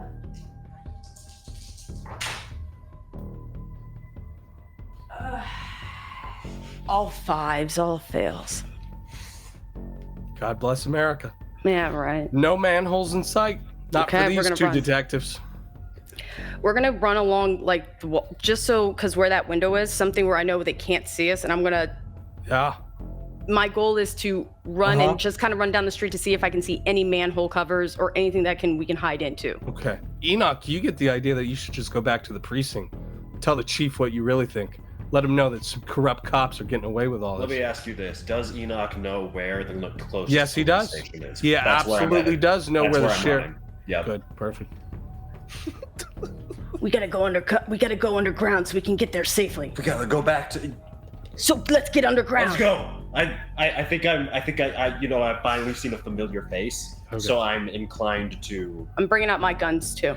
I'm going to make a roll for whether the police have any bead or chase on the two of you as you leave on foot with your fake finger guns in the middle of the Las Vegas streets. And the body of the faceless man over your shoulder. You're Yeah. so fucking lucky the Las Vegas police don't know what they're doing. My face hurts. Okay. I think that You walk if this get any for what worse- you think, or run rather, for what you think is 15, 20 minutes before That's you pretty far. finally become convinced that maybe they don't know where you are. And you do indeed find a manhole cover. Oh, thank God. I assume that you probably hide out in that sewer for a little bit, don't you? Well, also use the sewers to get us back to our club because that has like that sewer way entrance. So that's even if just get him in that direction until his sanity starts to come back. For those of us who have been watching Vegas by Night for a while here, there was one piece of advice Raguel gave us about the sewers. Do we all remember what that was? Oh no! Don't Okay. go in now. No, I I hope you will. know. Good I hope you know. I do.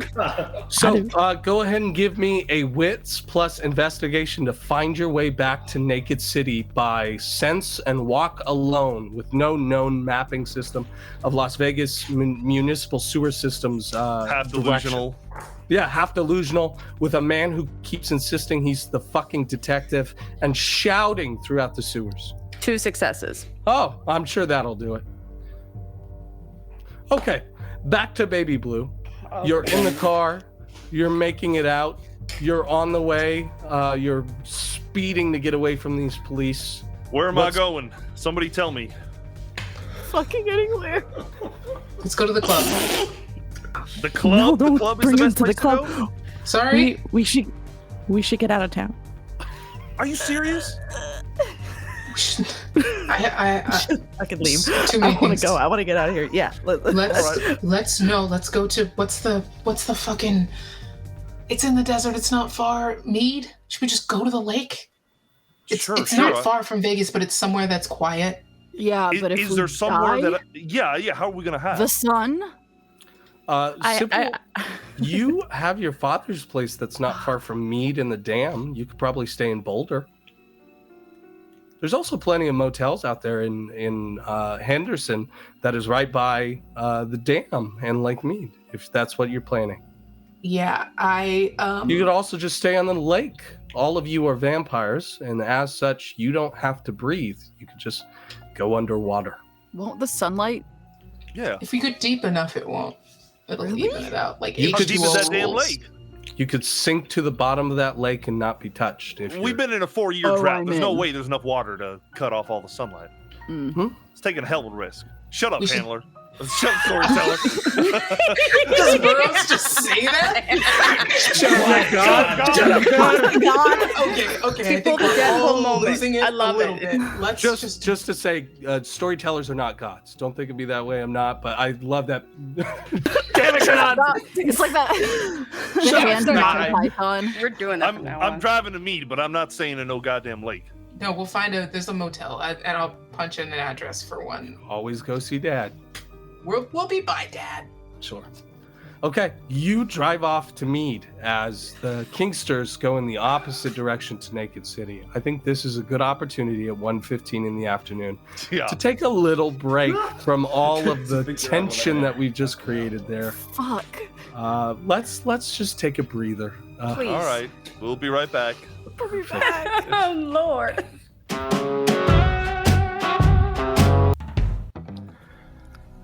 Oh, welcome back, everybody. I mean, what can I say? Some things don't go to plan, and sometimes the masquerade is the thin veneer of which we break substantially. We have quite a few things happening here. I'd just like to address a question from the chat very quickly, which is, LOL, I wonder how far off this is from Caleb's plan today. And the answer Is yes. is yes. It would astound you to know how far I have had to dip just to rectify what is happening today. And I'm sure we're going to see a very different Vegas just because of what's happened at this That's what we hospital. want to see. We want to see our effect on the city. A new Vegas for a new generation, we said. Maybe we had a different effect in mind. But... Yeah, that new generation is the dead one.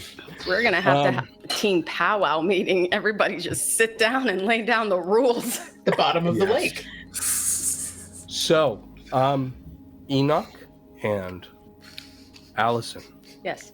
you've stepped into the shit stream that sits under Las Vegas, the municipal sewer system that runs the length of this illustrious city and makes up the underground web of the Nosferatu's running system. How are we going to navigate our way through to Club Canaan? What's the plan here? I'm going to get...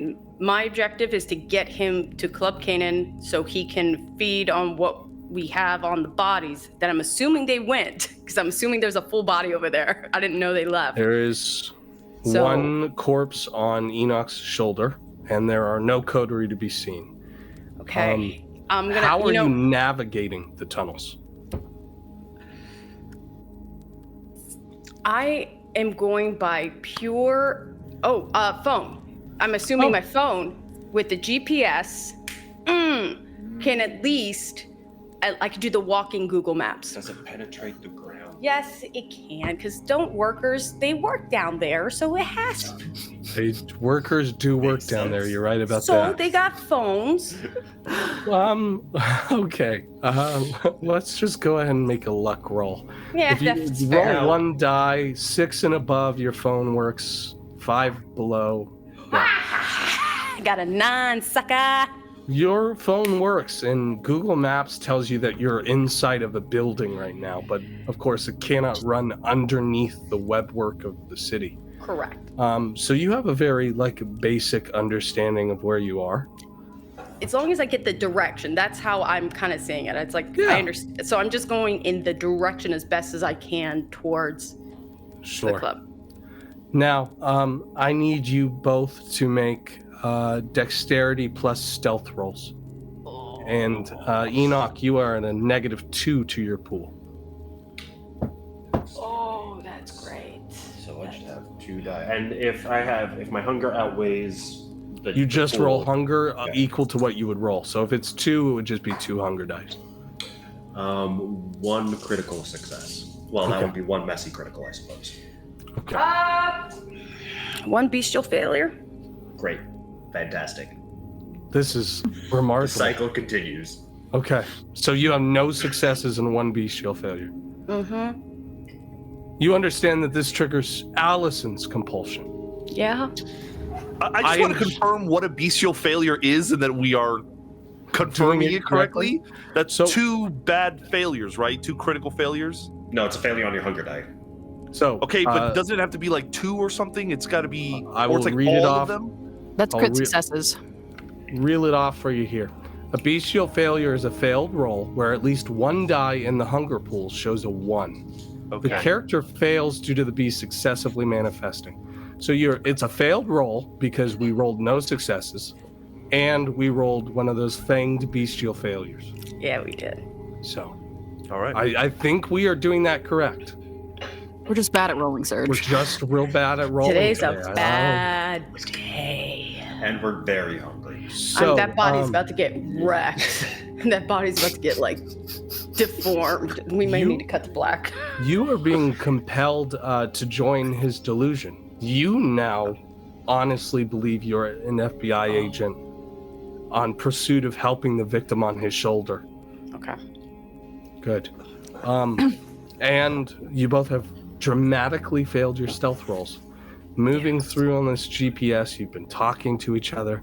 You've been walking through the responses of these FBI agents. What's up? Can we say that the GPS doesn't work, but we're convinced that it does? You don't need to help him. He's got enough on his mind. Honestly, that statement would help you, not Okay, me. let's do that. But no, you No, cannot. not fair. Instead, you are being incredibly loud. Your voices are echoing off the tunnels. You are making the right direction, and you believe you'll be at Club Canaan within maybe 20 minutes if you keep following the correct directions. But it is a couple tunnels in that even above Enoch's mad ramblings, you begin to hear something. Is there any ladders nearby that can get us to another manhole? Sure. Go ahead and roll me a wits plus investigation. But in your delusion, go ahead and remove 2 from the pool. Okay. He's talking too calmly. I don't like this. I don't either. It's that feigned confidence. I'm just trying to keep the together. stress down for everybody. Well, you're stressing us out. Sorry. I have 1 crit fail, but it's not a bestial fail. So Lord Almighty. What does that mean? It's a crit fail, but it's a not on your 1. hunger die. Yeah. And you did not succeed whatsoever. No. Cool. Okay. Yeah, you don't see any exit that you can make out in these tunnels, and you're very focused on that GPS.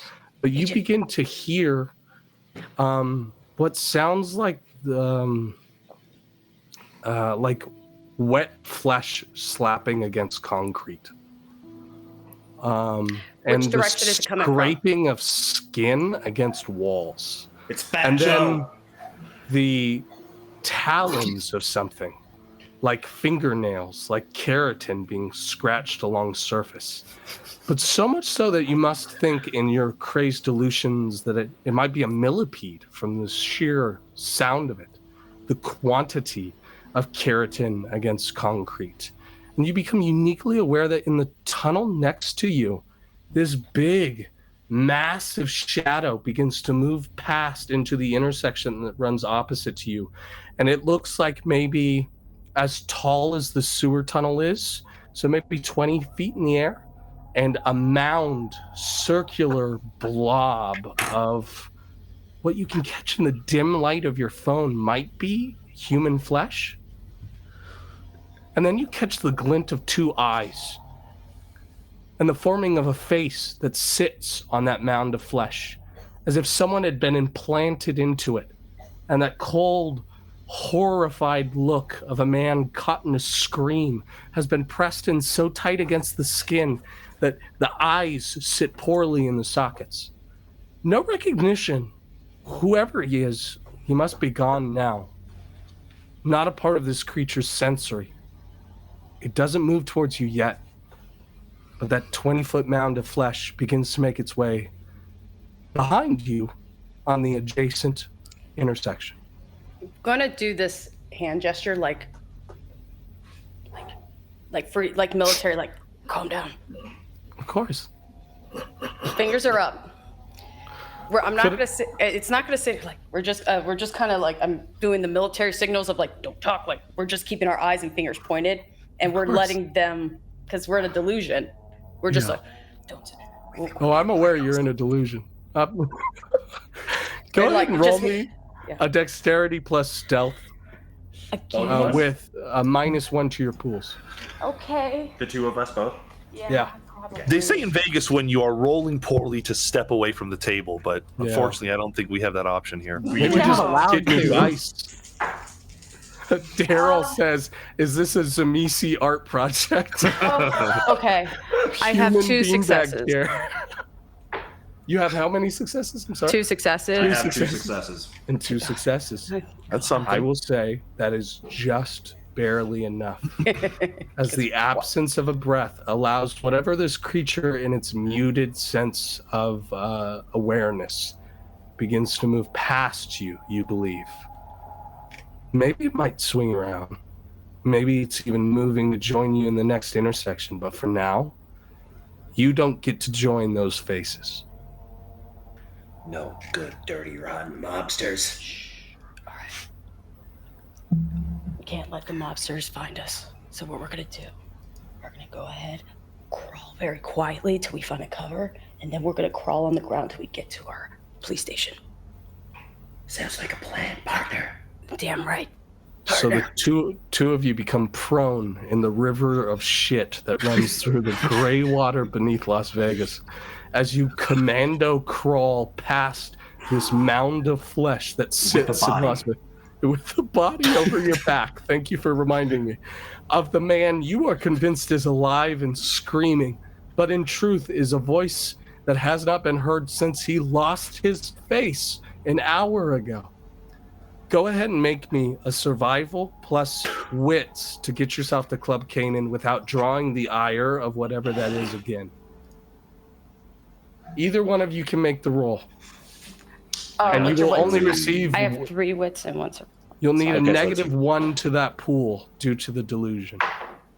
Fine. Don't forget your hunger dice. Thank you. So, okay, 2. And remember, you can roll willpower on dice that are not hungry. Oh, that might happen. 2 successes, 1's a crit success. Even though that one's a fail, but that's not the beast. Willpower. No. Oh, but we have. You got 3 successes? Should I? I One, think all you right, should. 1 willpower. She has 2 successes, and she's going to use a willpower to roll Oh, another maybe I'll die. get Okay. another. Okay.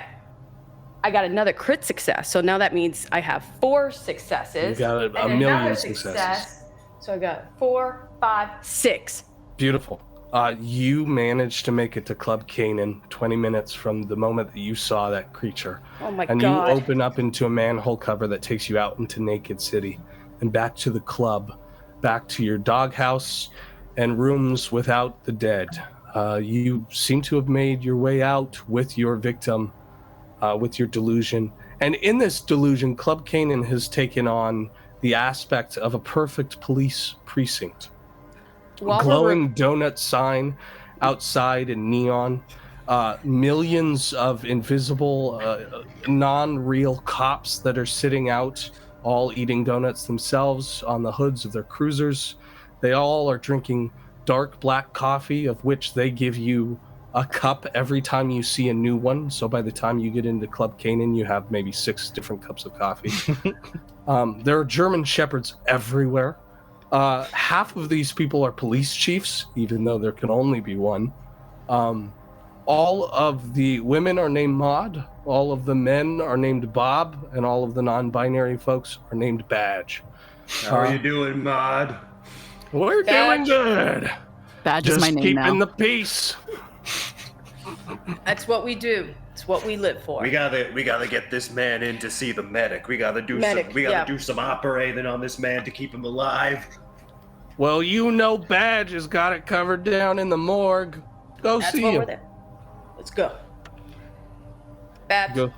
Bob, Matt, just waving at people. Let's go.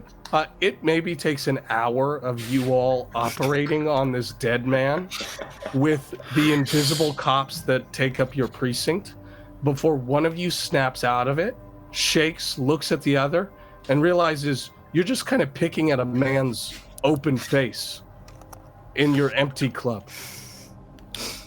Which one of us is awake? I feel like you probably snapped too first. Fair. I'm gonna, because I know we're hungry and that's causing a lot of this. I'm just gonna be like, You're watching Enoch drink from a coffee cup, and he cannot actually consume food, but he's going wild. Yeah. Is there anything actually in the coffee cup? Probably not. It's up to you. I'm going to be like, we need to take the poison out of him. So do that thing like the snake and just suck on it. Makes sense. And I'm gonna also bite food. Without question. Makes sense. You begin feeding from this dead individual. The blood is cold. Go ahead and make a stamina plus survival roll, Enoch, to see if you can keep that blood down. The dead blood is never a good taste for an individual. It's often looked down upon. If you were venture, it might kill you. But my wife told me to. Yeah, I did. Well, Oh, thank God. 2 successes. No, wait, yeah. 2 successes. 2 successes. you manage to stomach it, and you drink everything that man has left, and it only slakes one hunger. I'll take it. I'm going to, well, is there anything else the Kingsters would like to accomplish before I move? I think we've taken up quite enough time. I would just like some blood, and that's it. That's it. Seriously. You're taking blood from what? The other 3 comatose? You know what? No, he has to feed because if I want him to feed off, so I'm just gonna stay hungry a little bit. Okay. The rest of you are in baby blue trying to discern. I'm sorry, Enoch, did you have something? Oh, I was just going to say that if I'm drinking off of the comatose, I'm going to be careful. If I can, I'm going to not drink them dry. We'll say you can slake another hunger, just one. So we'll say 2 hunger slaked. Well, we're going to baby blue. You all are in the car deciding where to go next. Where are we heading? The lake, right? It's 40 minutes away. We can still make it before the sunrise. Are we just leaving them? They can sort out their own goddamn issues. They've been nothing but a pain in the ass tonight. Great, cool. I wasn't questioning it. I was just making sure. I'd be calling you the pain in the ass, but we already took care of that problem. Yeah, I know. Thanks. But where are we going? Mead. It's a There's lake. I mean, we could just go into the water, but there's like a motel or something we could just find in Sunproof very quickly. And then once we're settled, we can tell them where we are and they could choose to come or not. All right. Are we going to stay here a while? I mean, how much time do we need to be out here?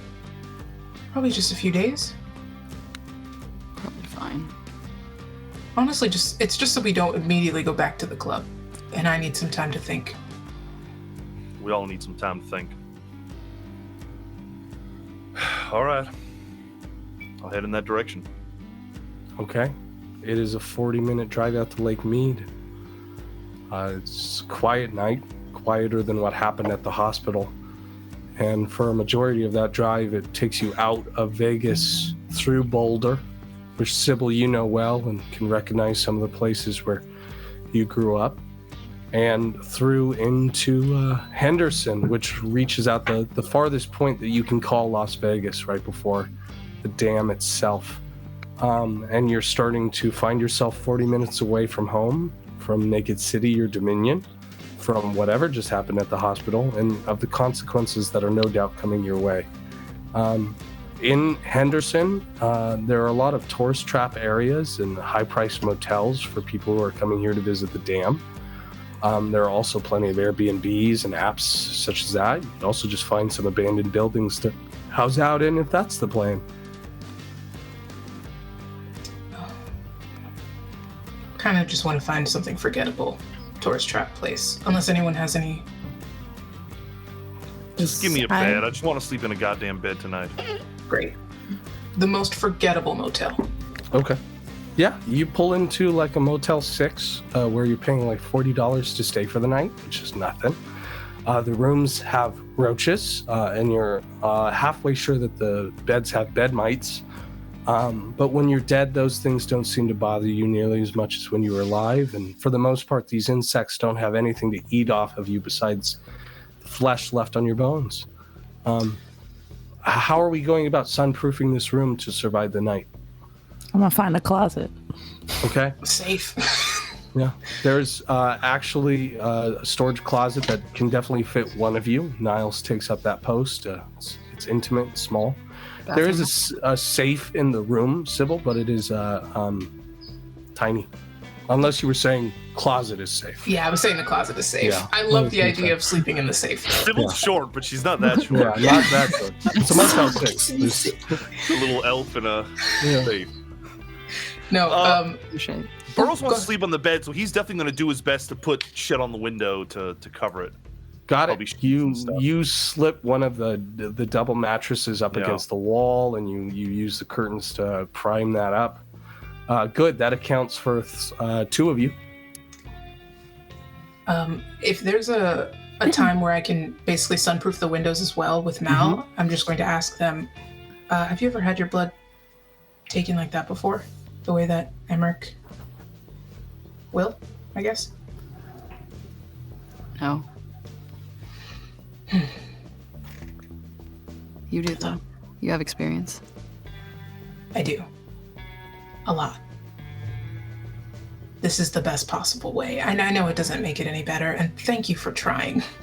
No, But- I'm sorry. You were scared of him. And we dragged you into it. I mean, you had to be there anyway, but we made it worse. I made it worse. And I didn't want to... I know what it's like to be faced with someone you're scared of. And I don't love that we're adding that again. Can I be honest? Sure. I thought I was scared of him until he said that I was. And then I realized one part of me was, sure, at one point, but now I think I'm more scared of me around him. How do you Alone mean? with him. Before it was, blood doll shit happens and it's bad, and I don't want to work with him, and now I have to, but also that means I will be spending a lot of time alone with him. And I don't know what might happen. If you know what I mean. And that could be messy. I'm afraid of that more than I'm afraid of him. I'm really bad at reading between lines, so I couldn't tell if you were gonna fuck him or murder him. I want to kill him. Great. Okay, that was my assumption, but then I you said it in a way that made me think maybe it was the other one. No. I'm not trying to make light of your situation because that sucks. No, it's okay. That man already looks like the contents of a vacuum bag. I thought you had more discerning taste, and I'm glad to know that I was correct. That is correct. Yes. Well, listen, if you don't want to be alone with him, I'll go with you if you want at any time. Thank you. Yeah. Appreciate it. And she keeps putting shit on the wall. Does Niles just go straight to their room? No, Niles is like hovering, doesn't know what to do, but is maybe leaning next to the closet as if I have state claims and this is my territory now. Yeah. I will defend my closet. Sybil, did you want to do something before I said something? I was going to say if there's a bed, Sybil will also sleep in the bed, but I was going to ask if there's only one bed. There are 2, first fan fiction, but 2, there are 2 beds, one of which was used to block one of the windows. You can use my belly as a pillow, Sybil. Come on. Come on now. Don't tell me you haven't thought about it before. Come on. It does look incredibly smooth, just a little hairy. If I didn't just Very have to inviting. sit through all of my triggers, I would have said no. But yeah, it's a special night. Sybil gets in bed with Burroughs. You curl up on that big old belly, and it is surprisingly comfortable. Yeah. Just before we do that, I probably saddle up next to Niles at some point, and Burroughs Love it. says, "Hey, listen, I want to thank you for breaking my fall earlier." Happy to help. You're strong, and I knew you could catch me. Okay. Listen, Yeah. I owe you one for that, okay? So if there's ever anything you need, if there's any issues or something you need help with that you don't think you can do alone, just hit up old Burrows. I actually might need your help with something. Hell yeah. So what is it? Before I came into town, I had a bike and it ran out of gas, and I had to essentially hoof it into Vegas. I stashed it somewhere, but I'd really like to get it back. I think it'd be better for the coterie to have something a little more mobile. Well, I mean, with the money we're making, we can just buy you a new bike. You're partial to this one, I get it. Yeah. All right. If Well, we can't- where'd you put it? It's out in the Red Rocks. Red Rocks. That's north, right? Or northwest? What? West? West. Just west. Yeah. All right. I don't know my directions that well. I don't know my It's directions either. northwest of where you are now. Yeah, exactly. That's what I meant. Yeah. Yeah. All right. We can do it tomorrow. Okay. Sure, yeah. I'd appreciate that. As the night goes on, we end up in the situation where Sybil and Burrows are in bed and everyone else is kind of doing their thing. And I think Burrows just says something like, Sybil, you mind if I praise the Lord real quick?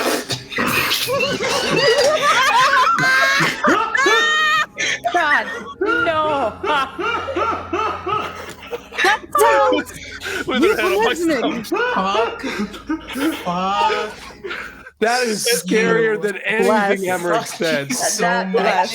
I was that's so ready for some heavy shit.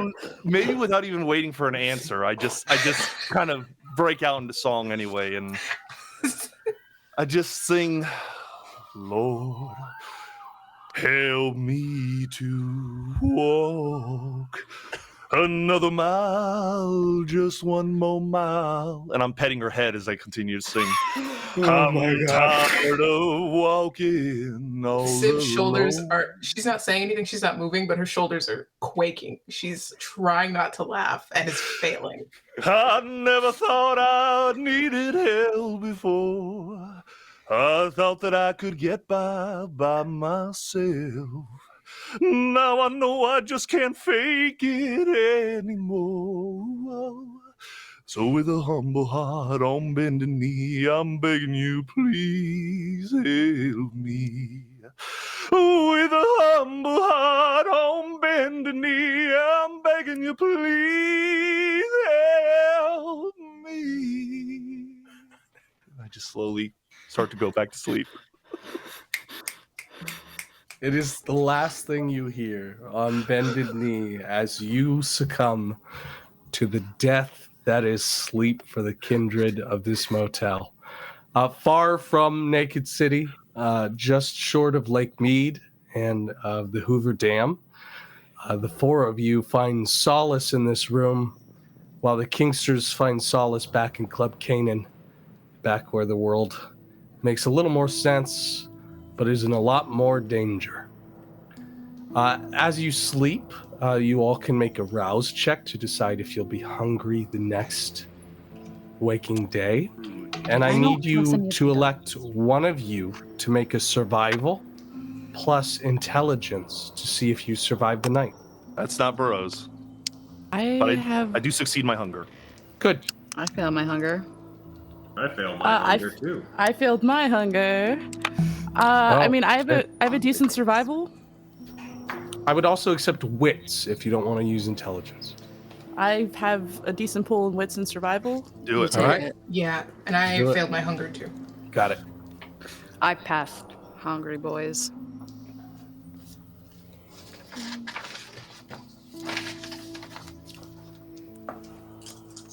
Does our any damage go away? You can use this point to rouse check 3 times to heal aggravated damage. Superficial damage you will have healed by the next day. 3 successes. 3 successes is enough. You have survived through that night. But before the day is over, I need you, Eli, to make a wits plus awareness roll. If you have any levels in aspects, you can add that as well. I do not. Okay. I will roll. No successes. You are roused from sleeping. This is something that's never happened to you before in your undeath. You wake in the day. You are in the closet, so no sunlight opens on the other side. It's not as though you're burning. It's still dark. But you are awake during the day, Niles.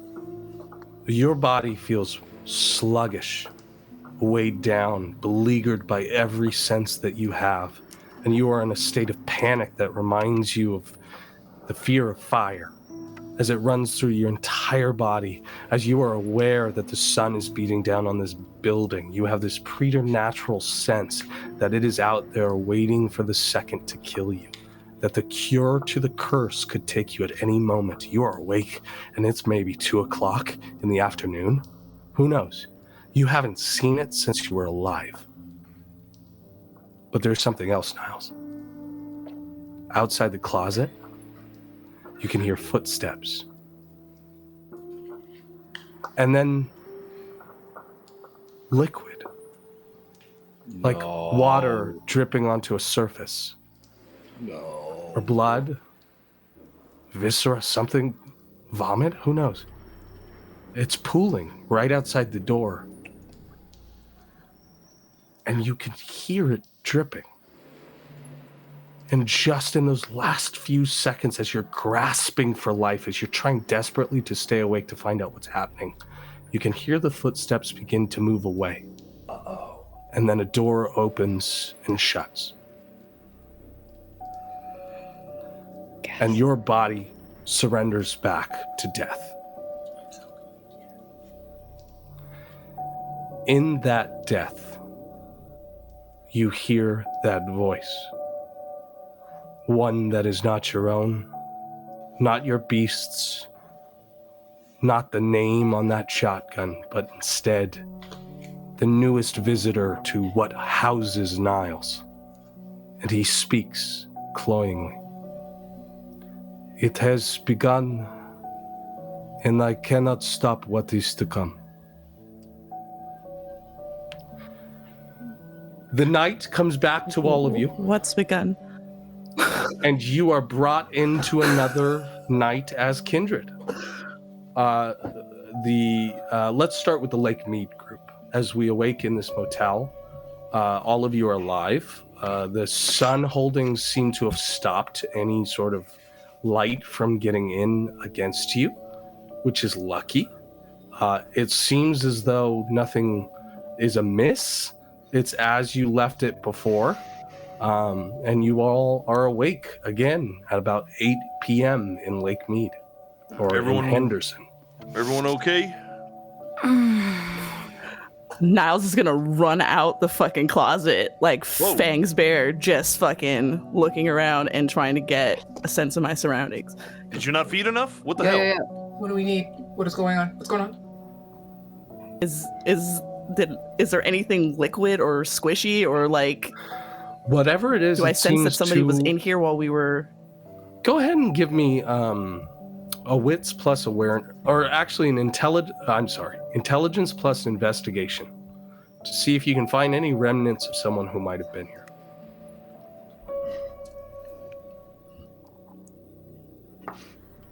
Ooh, 1 success. Okay.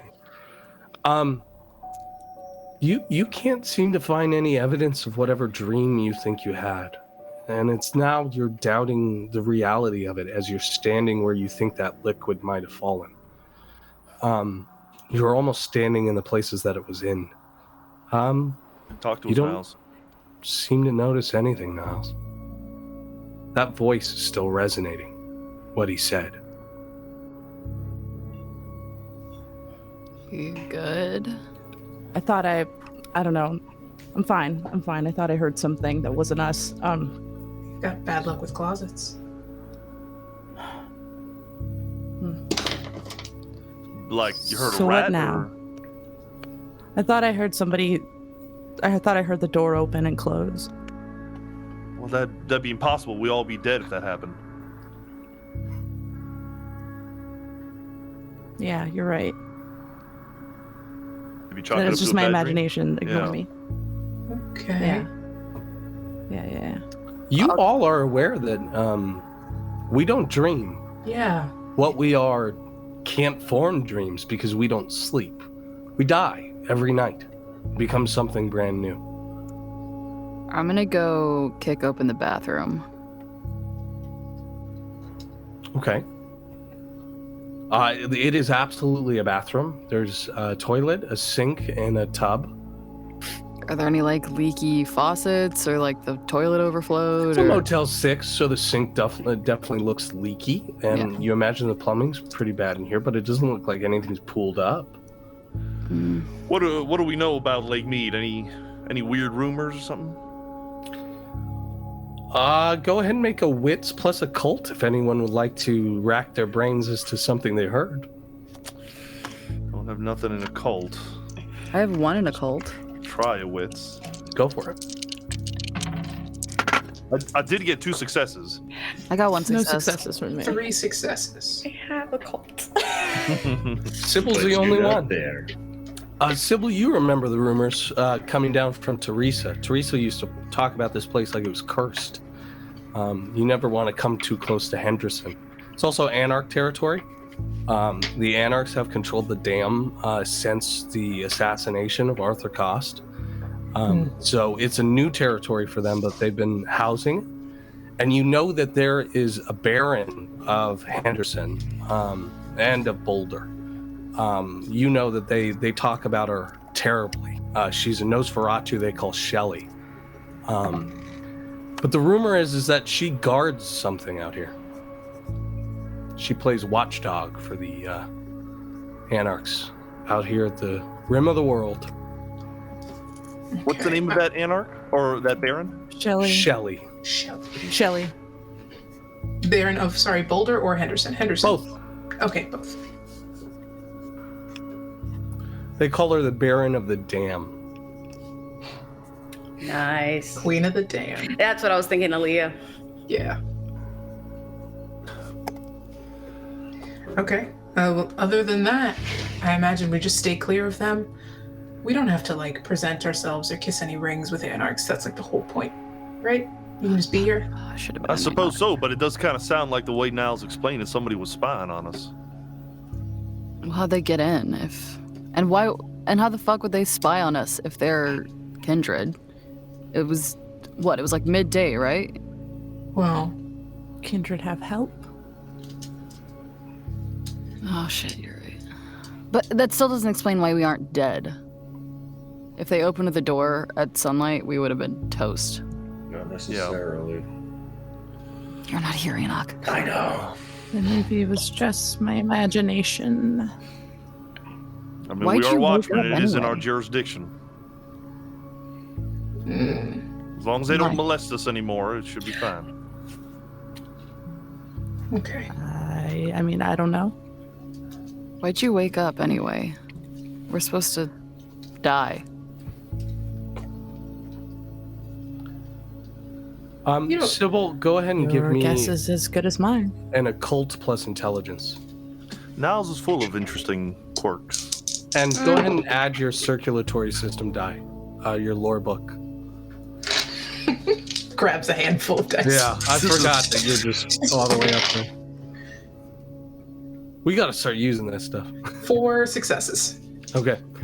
You know that the only time that a kindred will wake up during the day is during a preternatural fear of death. If their body is absolutely in danger. It is something that happens when they take haven. Like, for instance, if you were in a burning building, the fear of fire is so powerful, it might wake you up if you're powerful enough to follow in that stead. Okay. But it is it's like waking up with anesthetics. You're So the thing was a threat. Yeah, someone that only happens if you feel like someone's trying to end your life. Or something is trying to end your life. but the door's closed. We didn't like sense or smell anyone in here, and we don't dream, so it's not a nightmare. If we stay here again tonight, do we want to like booby trap the place? If I they like the come idea. back, wouldn't be a bad idea if we can catch them. Yeah. I used to stay up late all the time. I could try to pull an all-nighter. And also, I mean, I have a human if we just want someone to watch us. Someone that can come out here. Yeah, I imagine. I want to know who it is. Who, Felix? Yes, There's also Grease. Fuck Grease, man. but I don't really want to look at him now. Yeah, I don't want to see Grace right now. You Felix, trust though. Felix? Yeah. For now. And if he comes out here, I'll make sure that I can trust him. I mean, I'm fine with that. Any objections? No. We should probably also work on getting in touch with the old Kingsters. Right. Phone calls to make. And she puts Mal's in the room. I'll walk out. I'll Okay. walk out and start looking for any pieces of colorful trash that I can find. Okay. They'll put yeah. Oh. You step out, you find some broken glass on the floor that are like from beer bottles, but have been so ground into the dirt that they take on a nice little sparkle and moonlight. And you also find that there's like a standing puddle outside your door. I'm gonna. Motel 6 balconies, they're built uneven, so sometimes you get these patches where the concrete goes in and naturally dips, and it looks like thin few inches of water. I'll take a little like stick or something that I find and start poking around in it. It's definitely water. Sybil, you're making a call? Yeah, I'm gonna make two. First, I'll call Felix Okay. and just ask, "Hey, you're free right now, right?" For you, yeah. What do you want me to do? Excellent. I'm gonna text you an address, and I need you to come here for the night. Oh. Actually, for the day. Yeah, okay. Yeah, Fuck. Okay. I can do that. It's way more normal than you're thinking. But Sure, okay, yeah. great. This is the call, right? I think there is an ominous pause because of what I'm thinking about. Yeah, kind of is. Yeah, it's yeah, it is. All right. I can dig it. I'm into it. Yeah. You want me to call Grease? Nope, just you. You sure? I'm positive. Hey, can I level with you? Please. He's been like really weird since like we've all started working together. Like he was weird before you met Grease, right? Yeah. Like, Yeah. He's a little weird. Yeah. And he won't stop sending me those pictures of that dude. Why does he have so many pictures of the same guy? I don't even know. The old man. No. It's like some dude he has like 1,000 reaction photos of. It gets really creepy. It's like Blair Witch Project level pictures of him. Anyways. Send me one of those. Yeah, sure. And you get a picture of the same sort of emote response he gave you to your string of text messages that looks like it's filmed almost in night vision camera in those shades of green. And it's a very distressed, like sweaty and wet mess of an old white man who is half naked and is forced to smile and put his thumbs up. Like it's very clear he's doing it against his will. Okay. Yeah, pretty fucked up, right? He must be like a Redditor or something. Yeah, definitely that. So, so you just want me to come down? Don't tell me. Oh, that's what I was telling you. Is Grease? Oh, he wants me to like tell him everything you tell me. Don't be in. And like, here's the thing. I know I sound like a simp, but like I was with you first, and if anybody's gonna turn me into, well, you know, it's gonna be you. It's not gonna be him. But I don't know. I thought you should know if you're like looking for points. Maybe that's points in the F column. Points in the F column. You know, F usually stands for failure, right? I'm not trying to apply that to you, but that's confusing. There's a lot of things F could stand for. Yeah. And I think F should stand for vampire. Vampire. We'll see what we can do. Okay. Where am I coming down to? Oh, I text him the address. Okay. Oh, and bring dark clothing if that's not clear. Oh, I always bring dark clothing. Good. And within the hour, he arrives. And F is with you all. You're making a second call, you said? Yeah. Now though that conversation changed things. I'm gonna text the Kingsters where we are, and I'm going to pull Felix to the side. Hey, so you're friends, huh? And he's kind of like nodding and looking around at all you guys. And he kind of leans into your shoulder there. He goes, are they all, you know? I want to give him the hardest stare. Let's try this again. I'm literally going to pull him to the side and ghoul him. Really? What? So Yeah. you're feeding him. Yeah. Okay. Okay, what does this look like? I think she literally, it's so clinical. She just she pulls him into the bathroom and Whoa. Shit, nope. This is how it starts, right? And takes his hand. Do I have to like say anything? Are there words? I want you to understand that this is not going to be fun all the time. Yeah, I get it. It's like a curse. I know. And you still want this to happen. I'm so ready to be a vampire. I can't even tell you. There's so many fuckers from high school I'm gonna absolutely bite the shit out of. Okay. And she bites him. Okay. Well, are you biting him, embracing him, turning him into a ghoul? Not embracing, Okay. but yes, So just ghouling. ghoulifying, you're actually just feeding him your blood. Oh, well then cool. Then offers. He takes a deep, deep drink from your wrist, and he pulls his eyes back, dilated, absolutely high-wired. He's staring at you with the supreme love in his eyes. And he's like fucking jumping in place in the bathroom. He keeps looking at you and goes, God, that feels fucking good. Holy shit, that's good. Oh, it's like uppers. Oh, fuck, dude. Oh, my God. Yeah, so just so we're clear, none of what I tell you should go to Greece. Okay. Yeah, no, I get it. Whatever the fuck. Like, so I'm like a full-fledged, like, I'm it now. No, you're so not. You're still who you are. You just got a little kick now. I'm gonna take you into this room to meet my friends, and I need you to be much cooler than you were the first time. Yeah, I got it. I mean, I got a little bit of Sybil in my blood, so I'm feeling pretty good. Let's do it. Okay. And opens the door. He walks out. He puts his foot against the back of the wall and crosses his arms and tries to look as cool as possible. Everyone, this is F. Sup? Can we tell that what happened in that bathroom? Hell yeah, he's loud as fuck. Maybe you don't have as discerning a taste as I thought, Sib. It's a necessary precaution. Listen, we're all the same here. We don't gotta be rude. There's, of course, some discretion that's being practiced between us and my friend F. And I would appreciate if that discretion is maintained.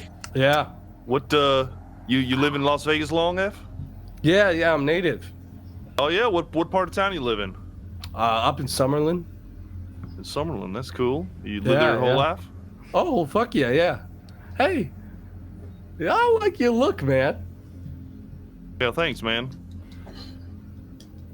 Vampires, once you tell them where you live, they know instantly where you and your entire family live, so I suggest you don't fuck us tonight, okay? He looks at Sybil, like, trying to confirm that. What the fuck, 100% man? true.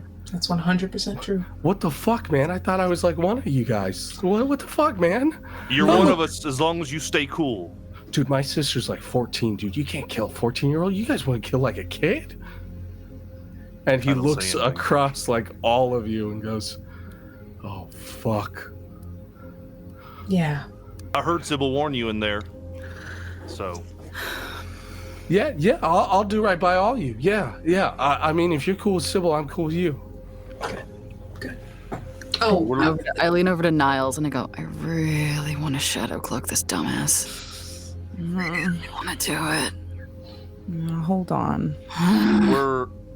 We're vacationing here for a couple days, and we need you here as a lookout. Okay, fuck yeah. Like running like day to day, right? Like man on the computer shit, right? Something like that, No. yeah. Oh, no? Oh. Okay. You're just gonna sit here and watch. Okay. Yeah, fuck yeah. I brought my Switch, so I'm good. Just post me up. good. And we'll consider this the acceptance of the application or whatever. Shit, this is like the start of the process then? Yeah, you're an intern. Oh, fuck. Congratulations. What's next? Oh, fuck, Kingsters. Yes, text them the address. I think I can't remember if I said that. Kingsters, you wake up in a club that has been filled with like Starbucks coffee cups, half-eaten dozens of donuts, and discarded handguns from the few that you've accumulated. Where did we find all this shit? Is it like, are they still delusional in that way? The Starbucks? You are out of it. It's like a bad hangover. Ugh. And Point of order. you found that there are like shells in the side of your sub-basement where you've fired off firearms. So first of all, I crawl out of the doghouse that I'm now sharing with Rufus. I am going. If we're disgusting and dirty, which I'm assuming we are, because we're covered probably in water, shit, blood of this. Yeah. I'm gonna literally just start going to our like that shower thing that that was in the room and just like try to clean off but that hangover. Yeah, you guys hit into the shower, get it off. Just not even talking. It's about that time that you receive a text from Sybil with the location, and it looks like they drove all the way out to Mead. I'm gonna text. I'll be like, you do realize there's a massive fucking thing we have to clean up. And you... We? Question mark? Oh yeah. We. Send back. Exclamation point. They must mean them, the Kingsters. Yeah, she texts, can't wait to see the results of that. Best of luck to both of you. Stay focused. And smile emoji. Tell them it's all Mal. Tell them Mal caused all of this. Make sure to point that out. Tell Mal and Niles, thanks for the help. Anger face. Poor Niles. Parentheses. I'm fucking lying. We're a symptom. We're not the disease. That's that the off. Malkavian slogan right there. What are you talking about? I don't know. But I'm like, but I'll be like, that. I'm gonna wait for the response back from Sybil before I'm like, do we go or not? I'll do whatever you tell me to do, baby. Fuck. Allison said thank you to Mal and Niles. Look, I'm doing my penance with this dumb favor for whatever the fuck his name is. Pop. Whatever happened with them is not my problem. Well, is there anything I can do? Like, I know I gotta watch you guys when you sleep, but like, there's a whole. Okay, hold on. You are not watching us while we sleep. That is the creepiest, worst. That's the whole reason I brought him here. Yeah, that was what I was. I told thought to he was do. gonna watch outside. Well, what happens if something happens to your bodies? Oh God. Yeah. Just saying. I mean, the good news, Mal, is you'll be dead, so you won't be able to tell if he does do anything to us. Worse. I won't do shit to you guys. What are you talking about? That's so creepy. That's why I did the whole thing to make sure that, it really wouldn't be up to chance. No, but like, I'm for real. If something went to shit, like maybe I can help. Let me do something while you guys are doing something. It'll help my resume. It's not lying. Well, we'd have to tell him about last night and our issues with that evening. Later. I will fill you in later. For now, we do just need you to, when we're all sleeping, make sure nothing goes wrong. Okay, fuck yeah. Because, like, I can lie to cops. I've lied to them my whole life. Okay. So So since we're staying out here, though, then what are we doing? Well, Niles, last night you mentioned a little issue you have. We could drive out to Red Rock real quick and come on back. Could? It's good to have a different home base. I wouldn't consider it a home base, but yeah. I mean, it's only 20 minutes outside the city. We'll be back long before the sun comes back up again. Sure. Just need to get some gas. For the bike. Yeah. Yeah. Yeah. We want to wait for the Kingsters. We think they'll even show. Are they coming? Oh, they said you're welcome, and hurry up. Why do you need us? Why do True. we need to go there? That's true. Yeah. Fine. What a familial relationship we all have. Yeah. That's the why they need us. Don't invite that. Sib responds with the definition of coterie. Fuck. All right. Well, in the meantime, All right, let's... we'll be like, because you sent coterie, I'm thinking it's really bad, and I'll just be like, fine. We gotta find. I gotta get. Can someone pick us up, or do we gotta add more to the cops looking for us? FO, like, fuck my life. Hitch a ride. I mean, She what can sends- we actually do to throw the cops off our scent? I mean, right now they're looking for 2 perpetrators. I don't know if they've seen us. Right. They have seen Eli. Oh, I'm sorry, excuse me. They have seen Niles face to face. They have seen Allison face to face. They have seen Enoch face to face. You gotta do coverage, kind of clean Yeah. up. You gotta do cleanup. I can handle my shit. That's fine. Can we check like the news? Okay. Sure. Yeah. Yeah. Are you like Googling the story and everything? You're looking Or at just Las the Vegas. local Yes. like newspaper, was website or whatever. There Yes. is absolutely a write-up of a vicious murder, a homicide that went on, and a shooting at the hospital Okay. that resulted in the death of 1 attendant, 3 police officers, and the injury of many others. Okay. They are looking for any information you have on these following assailants, and then there are 3 police sketch descriptions of Oh, Niles, fuck. of Enoch, and of Allison. They're pretty good sketches. Pretty much. Ah, Are Can pick those them up. just like local sketches? It runs through Las Vegas Sun, which would be Ragel's old paper. So it's like it's a pretty big publication for Nevada. It's probably Nevada's biggest news publication, as Las Vegas is the biggest sort of city in all of Nevada. So anyone looking into someone who might have fled to Nevada might see this. Niles. Cool. Here's what we do. Let's go get your bike. Niles, you should not go back into town. I need somebody to get me the names of the people who saw Niles on that floor. They've probably been moved. They're probably not on the same floor anymore. You know what I mean? The whole thing has probably been quarantined off. I just need their names. Do you think we can figure that out? Does it say it in the newspaper, in the article? The witnesses? I imagine it would. I don't think. It might protect their identity. Yeah. Sib, can your little gopher? Yeah, can I was gonna F do that? say, if you want something to do during the night, that would No, be it's not. fantastic. Oh. Wait. I'm What do you gonna want me text. to do? I need you to find all of the names of the patients that were stationed on the 3rd floor Witnesses. Yeah. You show Actually, him this yes. article, and he looks down at that picture, and then he looks right back up at Niles and goes, "Oh shit, this was you guys." What do you know about it? of loosely affiliated. I just know what I'm reading right now, but fuck, you guys, like, you kill cops? Fuck yeah. Okay, yeah. I'll find the witnesses, right? I'll start asking around, I'll see what I get. Just get me the names before the end of the night.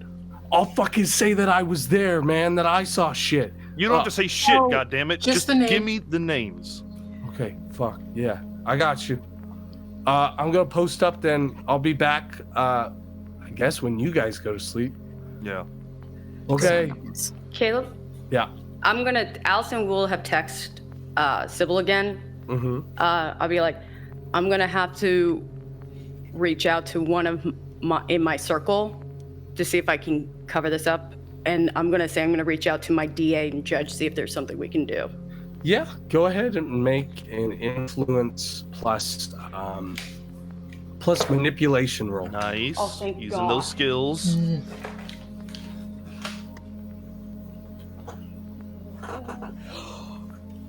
5 in influence. I forgot I had it stacked. Are there payphones here? Yeah, Can I- there's definitely a phone at the front desk too. Can I use payphones? Can La Sombra use a payphone? That's a great question. It's fair. You might have to ask one of us to use it for you. 4 successes. Nah, it's okay. Yeah, you could ask F to do it. Nope. Not a chance. I'll take the consequences of... I will tell you that's how most La Sombra do this, is they get a ghoul to do it. Yeah, I'll get a ghoul eventually, but not this Joker. Analog Their own buttons ghoul. are fine, although you cannot record or transmit your voice reliably. So you might come through, but there's no guarantee you're actually going to get a message out without it sounding like white noise. So you could just give someone the scariest phone call of their life. No, I'm not gonna do that too. No. Then never mind. I have nothing. Then I have nothing. Gotta get yourself a ghoul. I know. Okay, is there anything else we need to make action of? What's my roll for that influence roll? 4. 4 successes. You call in your DA. What are you saying to this man? Remember how you got me killed? Allison, good to hear from you. Always Yeah. such great entrances. I know it gets your attention. Yeah. So I need a situation cleaned up. What are you involved in this time? Does it have anything to do with the hospital? There was, sadly, one too many of those boys just walked in at the wrong time, and thankfully it wasn't all of them, but yes. Allison, you understand me helping you with this is maybe the biggest ask you've ever made of me. I thought that, and the thing I thought that would give you a little peace of mind is, how would you like a break from me coming over and visiting you for a little bit?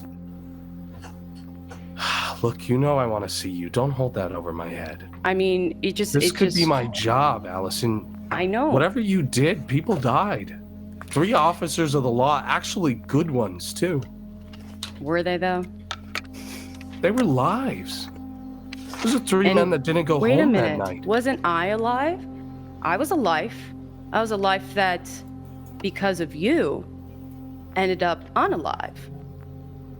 So, what makes those people more important than what happened to me, who is generally, literally just a girl trying to have fun and then wound up dead? So explain to me how that is at all. Yeah, tell me. Allison, Tell me about life, please, and the value of it.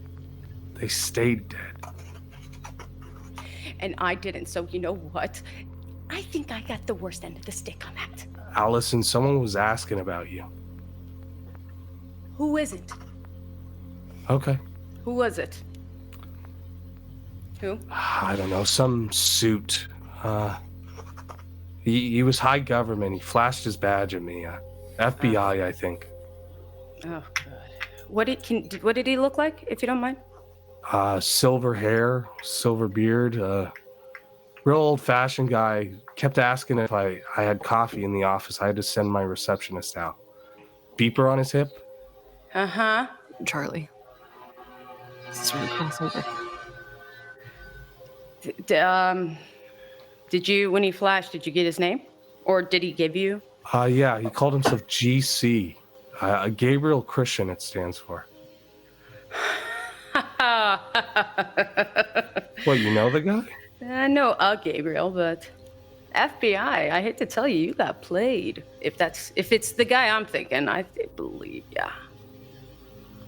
Okay, well, he was trying to find you. I threw him off the That's okay. track, but I'll whatever you're find getting Gabe. into, Allison, it's bigger than you think.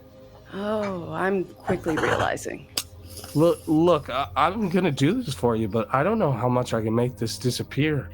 We'll try and find somebody to pin it to, but I do believe there was some mental instability with the people that were there. I don't know if that helps. And I can come by and, I can plan, give suggestions if that helps. So you want me to blame this on some mentally ill man dying in a hospice room? No, I mean, aren't there already criminals that are mentally insane that we can't just point? I'm just saying. I gotta say, Allison, I'm starting to think you're maybe not worth the orgasm anymore. Well, you know what? I noticed your record. You also been losing a couple of cases. I didn't know if this could be something that I could help you in the end. Get someone that's really bad off the streets. Yeah, my wife says it's because I'm helping people like you. Well, listen, I'm gonna do this for you, but I think this might be the last one, Allison. Well, before we part ways indefinitely, are you okay if we just have one last hurrah so we can just go ahead and move on? There's a long, long silence on the other end. And you could hear his wife in the background. Taylor, honey, are you coming to dinner? And he speaks out, the phone against his chest, and you can hear him just distantly. Yeah, just give me a second, Maggie. Yeah, fine. One more time. Okay. It doesn't have to be tonight. If you would rather spend time with Maggie, because I always find her just absolutely delightful. I'll let you know when it's done. And he hangs up. And I'll be like, I'm going to text back Sybil, getting the ball rolling. You owe me. Just all in caps. Own me. I'll give you updates as we stand by. You receive a Venmo request for $4,000 for the building harm that both of you have done to the members of this coterie. You're going to get a Venmo request for me for $10,000 that deducts for the bullshit and emotional distress. XOXO, love, Allison. As this exchange is happening, I want to go up to Sib and, hey, so I don't give a fuck about the rules, but you for sure do, right? Yes. I had a memory of Prince Aloysius Grant, his royal hardiness. And we aren't allowed to sire people, but I'm also pretty sure we're not allowed to ghoul folk either. So yes, I know, like I said, rad on my account. On your account, probably not. Definitely. Yeah. Considering how much of the world, my world, has been lit on fire, extinguished, and relit on fire in the past 48 hours, I am less. My focus, my sprint points are less spent towards these rules. Sure. Also, if I didn't ghoul F, Emmerich would have. And if I hear Emmerich putting his mouth around one more thing that I consider mine, it's all gonna be over so quick. So right. Cool. Like I said, I don't give a fuck about the rules. I somehow give a fuck about you. Don't make it a thing. Don't make it a thing. I've never heard you communicate a positive emotion before. Shut up. I just don't. There's only a few of us with brains here. Don't die. That's all. And huffs off. Incredible. I think Sib is just happy that was a breakthrough. Okay, so calls have been made into the DA. We have also gathered the name of the contacts, or at least that information will be coming down the pike by using F. Is there anything else we want to abide by to clean up this police mess, or are we going out to the mansion? What's the plan? I think we go grab the bike. Okay. Is it So just if anyone burrows wants to and... take a ride, Yeah, I actually want to look out for more of those creepy things in the desert. Sybil, you coming? Yeah. Good. I'm here for it. Well, as we're driving, I'm gonna eventually turn to you, Sybil, and say, "Hey, Sybil, you know, I've been wondering, what value does you being the knowledgeable Camarilla encyclopedia and all amongst us, what does the ring symbolize of the prince? What does that matter?" The prince's ring? Well, it's, I guess, to liken it to your own interests, it's like a bishop's ring. It's a collective symbol of all of their power. And it could be anything. It doesn't really matter what it looks like, but it is a symbol of their authority. It's the way that we all demonstrate our loyalty. We all kissed it. To steal it would basically be stealing. I didn't say nothing about stealing nothing. I was just asking questions. Actually, I'd like to hear this. I mean, it would be a big crime. To put it shortly, it would be a very big crime. Does that give him the powers, though? Does that like? No, it's not a magical item. It's just a ring with a lot of symbolism. I know, but does like if we steal the ring and put it on, does that make us symbolically? No, it makes us the person the prince has to kill. But like, so who says you have to follow his rules if he doesn't have his ring? Him still, and the sheriff still, and everyone else in his charge. Why are we stealing a ring? We're not I stealing didn't say a ring. nothing about stealing a ring. I'm just curious, is all. Because I'm just wondering why somebody would steal that ring. Why would somebody want that ring? I can't imagine why anyone would, other than if they think that they can surely kill the prince, then it would be something that would happen seconds before. Because otherwise, it would be like a blood hunt. Everyone would have the right to kill that person that stole that ring. Essentially. Sounds petty. I Yeah. mean, As fuck. It would be easier for that person to just get a ring and engrave Prince on it. that's not the symbolism isn't there though. It's not as fun. I'm not saying I'm gonna do it, but like, could. No, you can't. If my mala asked me to get that ring, what do you think that would mean? They want you to not be alive anymore. That's a very complicated way of saying, see the sun, friend. Son of a bitch, I knew it. I've been good at that, man. Son of a bitch. Do we need to go To kick that some man, ass? someone did ask you to steal the princess ring. Like I said, my mala. And What's a now, mala? They're like a kindred mentor.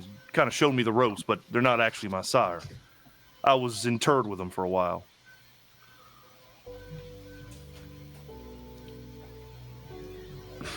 I think, can Sib check her kindred encyclopedia for vampire prison?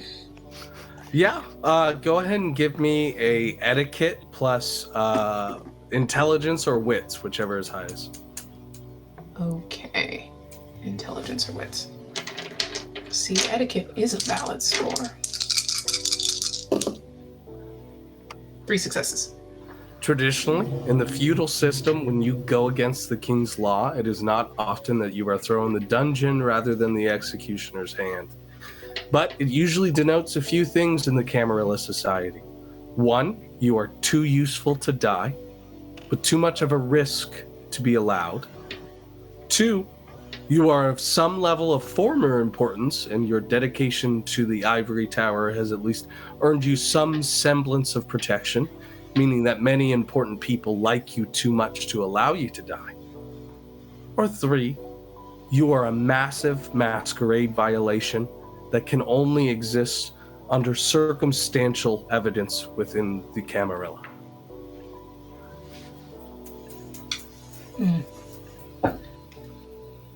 I'm not here to make you talk about anything you don't want to talk about.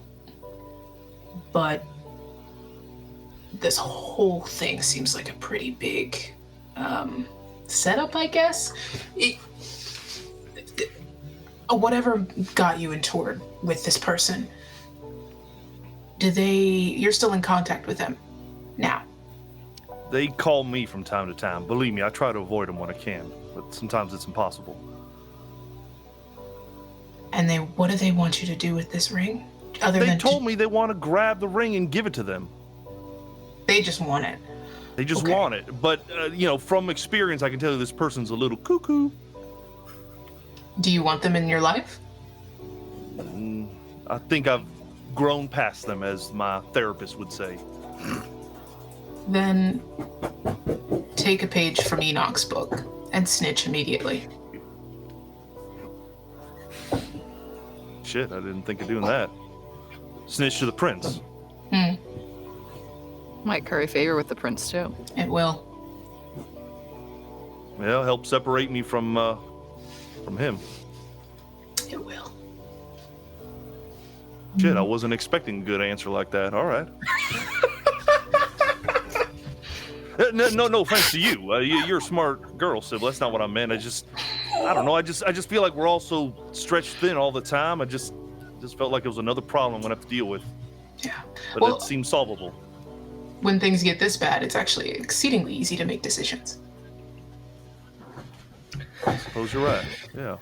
There is a turnoff as Niles directs you off-road, and you begin to drive Baby Blue almost the same that you did in your inciting incident through the wilderness that is the Red Rocks, west of your entrance into Vegas this time.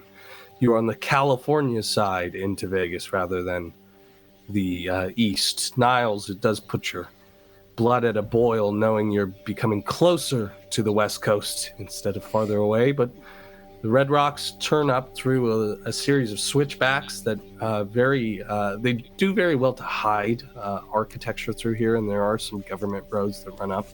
But eventually you reach to the very top and you find what is a shock to see. A mansion freestands as a stucco estate that sits here, but it is of a bizarre constitution. The entire thing looks as though the mansion is webbed in a sort of taffy-like connective tissue material that runs the length of the estate. It has progressed even worse than it used to be, Niles. The walls to the edge of the estate have been covered in what is like... if any of you have ever gone through the process of seeing sausages and the way that they're made, the intestinal lining that webs out and creates these pocketed Swiss cheese-like coverings, it reminds you of this and the pull of gristle and muscle that has webbed over this. It does not. It reminds you of Emmerich's discussion of the spider that weaves chaotic, organized webs over here. But this is of flesh. Pulling up to the front, you get a look at the lawn that sits out in front of the estate, or at least it used to, and there is this dewy, flecked material that almost looks like a dusting of the same connective tissue that runs along the lawn that is far overgrown. And the mansion itself has lost its ceiling. It's completely caved in on itself. And from that, almost like a cocoon of this connective tissue is crossed in enough to provide a parachute from what used to look like a master bedroom. And absolutely to Niles's credit, there are two motorcycles that have been overtaken by some of this connective tissue that are parked outside the front gates to this mansion. Talk about masquerade violation. How the hell is this allowed to exist out here? Your guess, I don't know. What is it? I don't know. It's better not to think about it. We're just here for the bikes. We don't have to worry about it. I mean, we are watchmen. This is kind of in our jurisdiction. I thought this was Anarch territory. Yeah, it is. Not ours. Then. Camarilla preside over all. The watchmen find it, whether it's in Anarch territory or not. Burroughs has a point. Well, maybe we ask the prince. Maybe he already knows. Could we take a sample or something just so we have something of? Maybe we just don't say anything about it. Does it benefit you not to say anything? Right. I just If you're worried about an implication, we I just don't want to get tied up with it. We can separate this. We had a bad run and we ran into the desert and we saw something that's worth reporting. If we happen to take bikes on the way, they don't need to know that. Doesn't have to come back to you.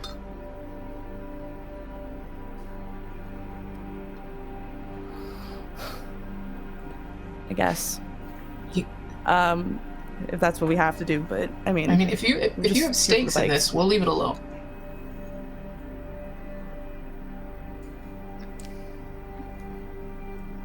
I don't have stakes in it, but I have a feeling the Camarilla already know, and it's just better not to put eyes back over here. I mean, they did know about the gas, that thing in the desert, but still, it's our job, it's our post. We should say something.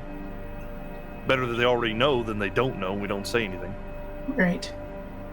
Or better that they do know and they know we don't say anything. That's what I meant. I mean, they would never know that we were ever out here in the first place. They don't even know we're up near Mead. I think we should take ignorance all the way through. We should take advantage of that for as long as we have, because from what I've heard about weird vampire magic, as soon as we give Emmerich our blood, that might change. Oh fuck! If we're in the black, we should do things that we need to do while we're in the black now.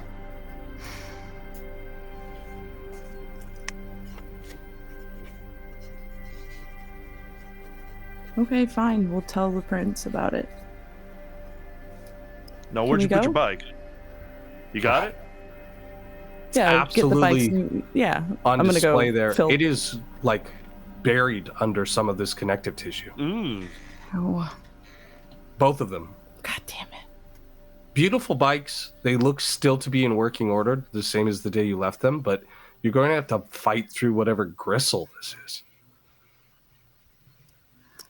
Can I use fleshcraft to maybe mold this off of it? Yeah, so walk me through what that moment is as Niles is considering fleshcraft. What does this look like as you attempt that?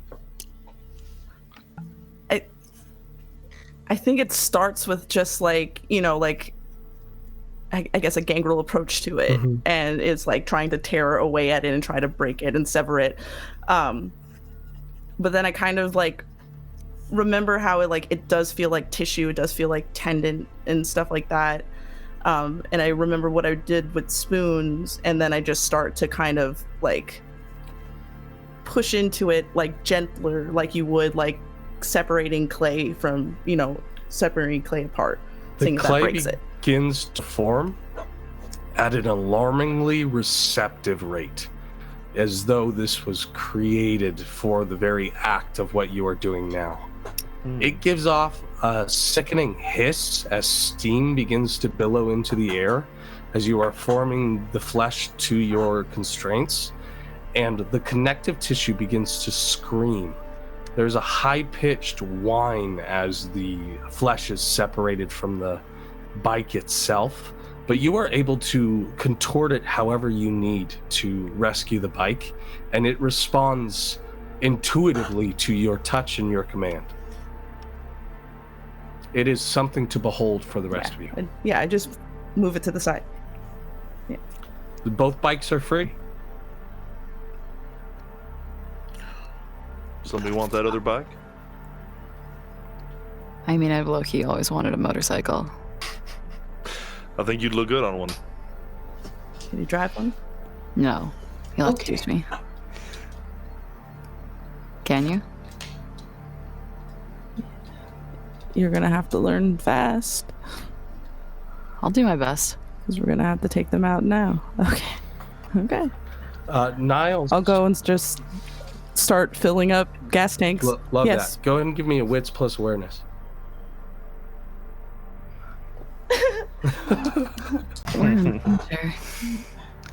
I did say I've been watching out things. Yes. So can I be helping her with this, or? Yeah, if you would like to make wits and awareness as well. Okay.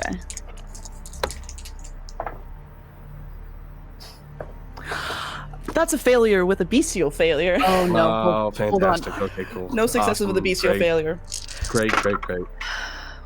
Cool. We love it. Cool. We love it. 2 successes. We love a good bestial failure. I don't think Yeah, that's enough don't to we? say it's bestial failure, but Mal, you discover in the lawn, in the main sort of courtyard of the estate, a skeleton, like a full-on flesh-stripped skeleton of someone who is cut off at the half. There are no bones past the hips, basically. And they are prone and looks to have been, when they were alive at least, trying to crawl out of this place. You find that corpse there. It looks still pretty fresh if you were thinking of bodies. This must have happened pretty recently, but it's been picked to the bone if it is fresh. First I take the C1 vertebrae right at the very top. Okay. Absolutely. And then Why will it? I'll probably call Niles over. Hey, what's this? As whatever happens with the bestial failure happens. Niles, you are compulsed to covet. The kindred becomes obsessed with possessing something in the scene, desiring to add it to their proverbial hoard. This can be anything from an object to a piece of property or to an actual person. You can decide what it is in this scene. Doesn't have to be the... What do I have to do? You are coveting. There's something in this scene that you want.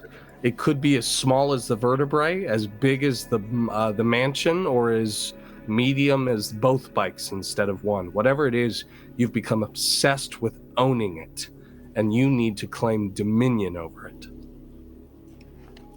You can decide what that is. Then it's gonna be I think it's gonna be the mansion, and everything in it, because everybody's talking about snitching on this place, and I really don't want that. Okay. So yeah, Allegra, I'm sorry, not Allegra. Mal calls you over to the center of the courtyard and shows you the vertebrae that they've picked up from this corpse, and you immediately recognize it as this was one of Maul's gang who had come after you and got caught in the middle of you that night and was picked apart. You're starting to remember everything that came through in that night, which you can watch on our Patreon channel by subscribing to our Patreon and watching our origin sessions, where you can see where this body comes from.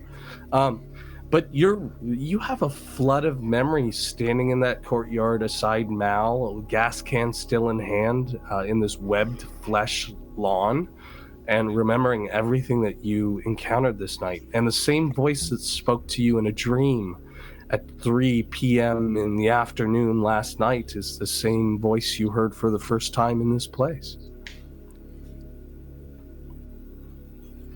Do you know who this is? I mean, I don't know that you know who this desert person is, but like, I figured since you knew about the mansion itself and had a weird thing about telling the prince, you might know what the fuck's up with this.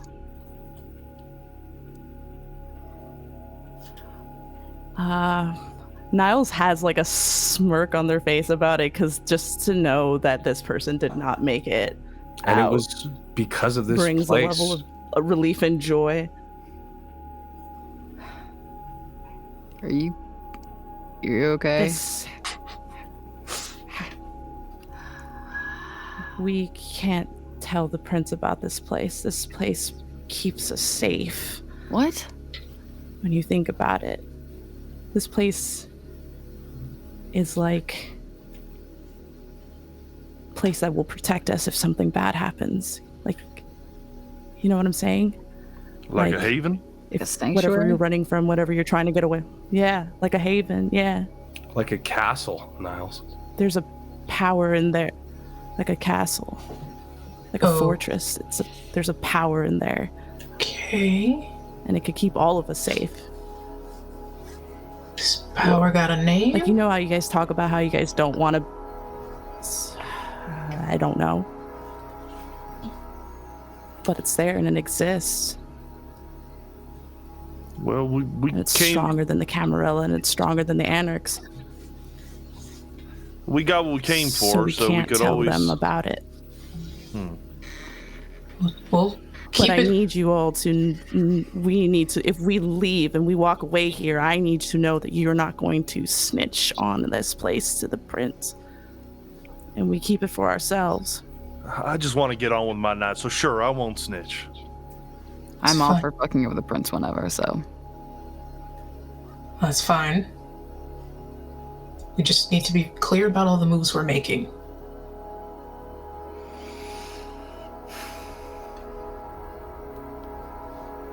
Well, Niles. let's make the move out of here. We take the bikes and we go back to, we take the bikes, we go back to Mead, and we never talk about this place ever again. Okay. Sounds good. There is a drive back to Lake Mead, to Henderson, to the motel where you're all staying. On the way, Sybil, why don't you take Baby Blue? Just drop me off at the hospital. Okay. I'm still Okay. waiting on those names, so text me once you get them.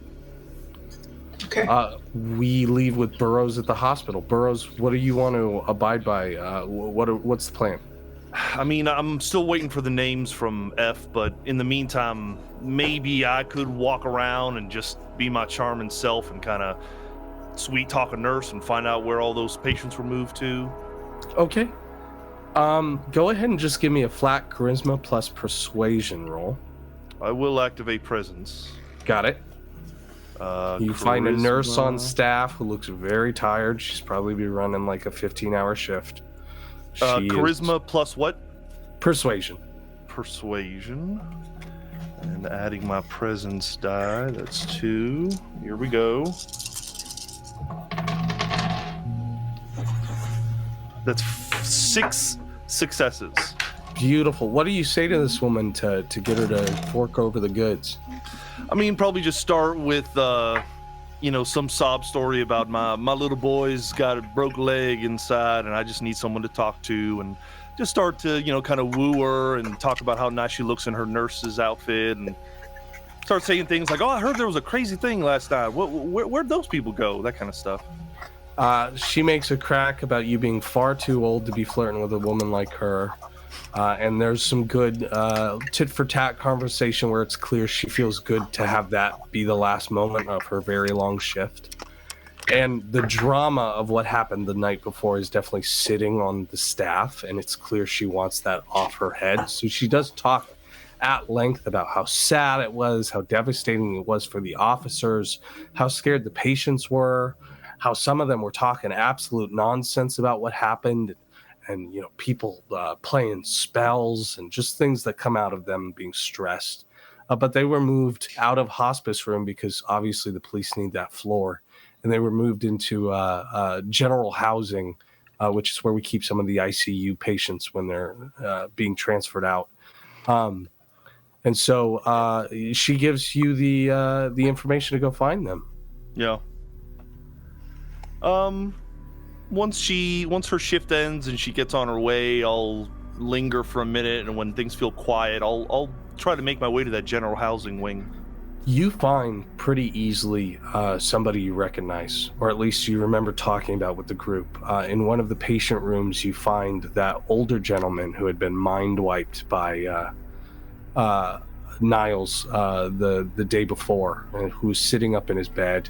And you also find that he's sharing the room with the same person who went running away from behind and witnessed the mind wipe. They're all staying in the same room. So this old There's 2 people in that balding- room. Yes, the balding individual who was mind wiped, and the younger girl who had witnessed such. How busy does this wing seem right now? The wanna hallways. I want to enter this room as stealthily as I can.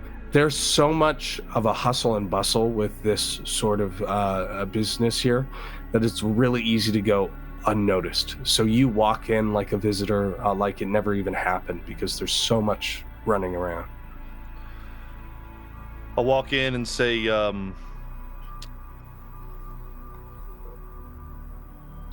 I'm here to put you guys at ease. I heard you guys had a horrible night last night, and I'm just kind of put myself in the middle, like very, very friendly. Right. The older gentleman, he points at you and he says, "Now hold on a second. They hired an Elvis impersonator for us?"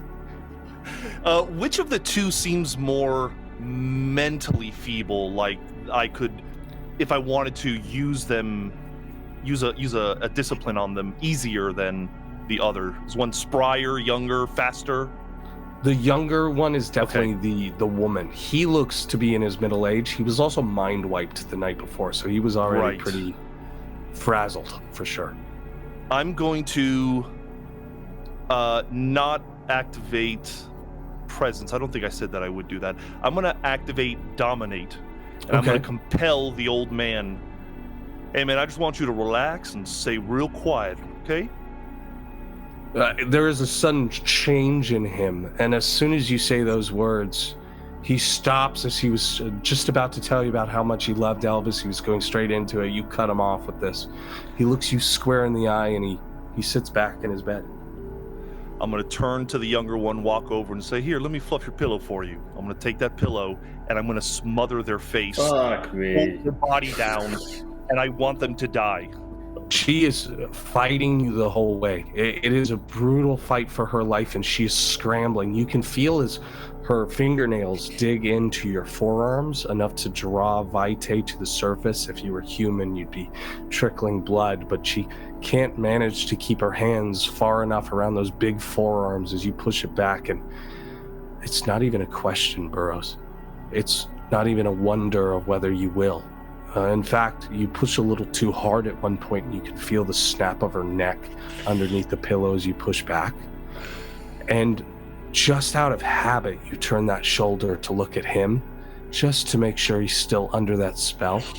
And there is this glazed over domination that takes over. It's different than possess or presence. It's different than bliss. It's different than your usual understanding. Dominate traps the soul. It's like you can see him watching from out of his body, unknowing to all of this. No longer a person. You took that away from him too. And you understand that there's no living soul in here to know what you just did. And there's that echoing, that question in the back of your mind, begging for someone to tell you you're a good person. Well, I know it's for the greater good, so I'm going to do him too. Okay. It's easy. It's too easy. It's almost addicting. The way that neck snaps and solves all your problems, it becomes all too easy to do again. Please remove one humanity from your sheet. And Burroughs, as you are stepping out into the hallway, gospel is playing over the hospital radio. I'll sing along and make my way out. And that is where we'll end our session for today. With more mysterious murders. You So much violence. lucky mofo, no one called a code blue. You were, oh my god. I was like, no one walk in. Yeah, it didn't seem like they were in like hospice, but It was temporary housing because they were removed from their rooms, so they're just my god, you sitting there. and waiting. Yeah. This is so long. I need it. That was good. Yeah, That was a very great good, session. guys. Yeah, we accomplished Good job, a lot. everyone. When we come back, we will hear from F on the rest of the witnesses and see if we can take care of that issue. We'll also see if the DA came through. We'll see if anyone paying attention has an idea who GC is, and we will move forward with the rest of us here as we take up a new base of operations both in the Red Rocks and in Lake Mead. Hopefully we find out who's been stalking our rooms. Thank you everybody for being here. This was an awesome session. I had so much fun. I hope you guys did too. Very good session. Yay. All right, guys. We'll see you next time. We'll see you in 2 weeks. Bye. Yeah. Bye.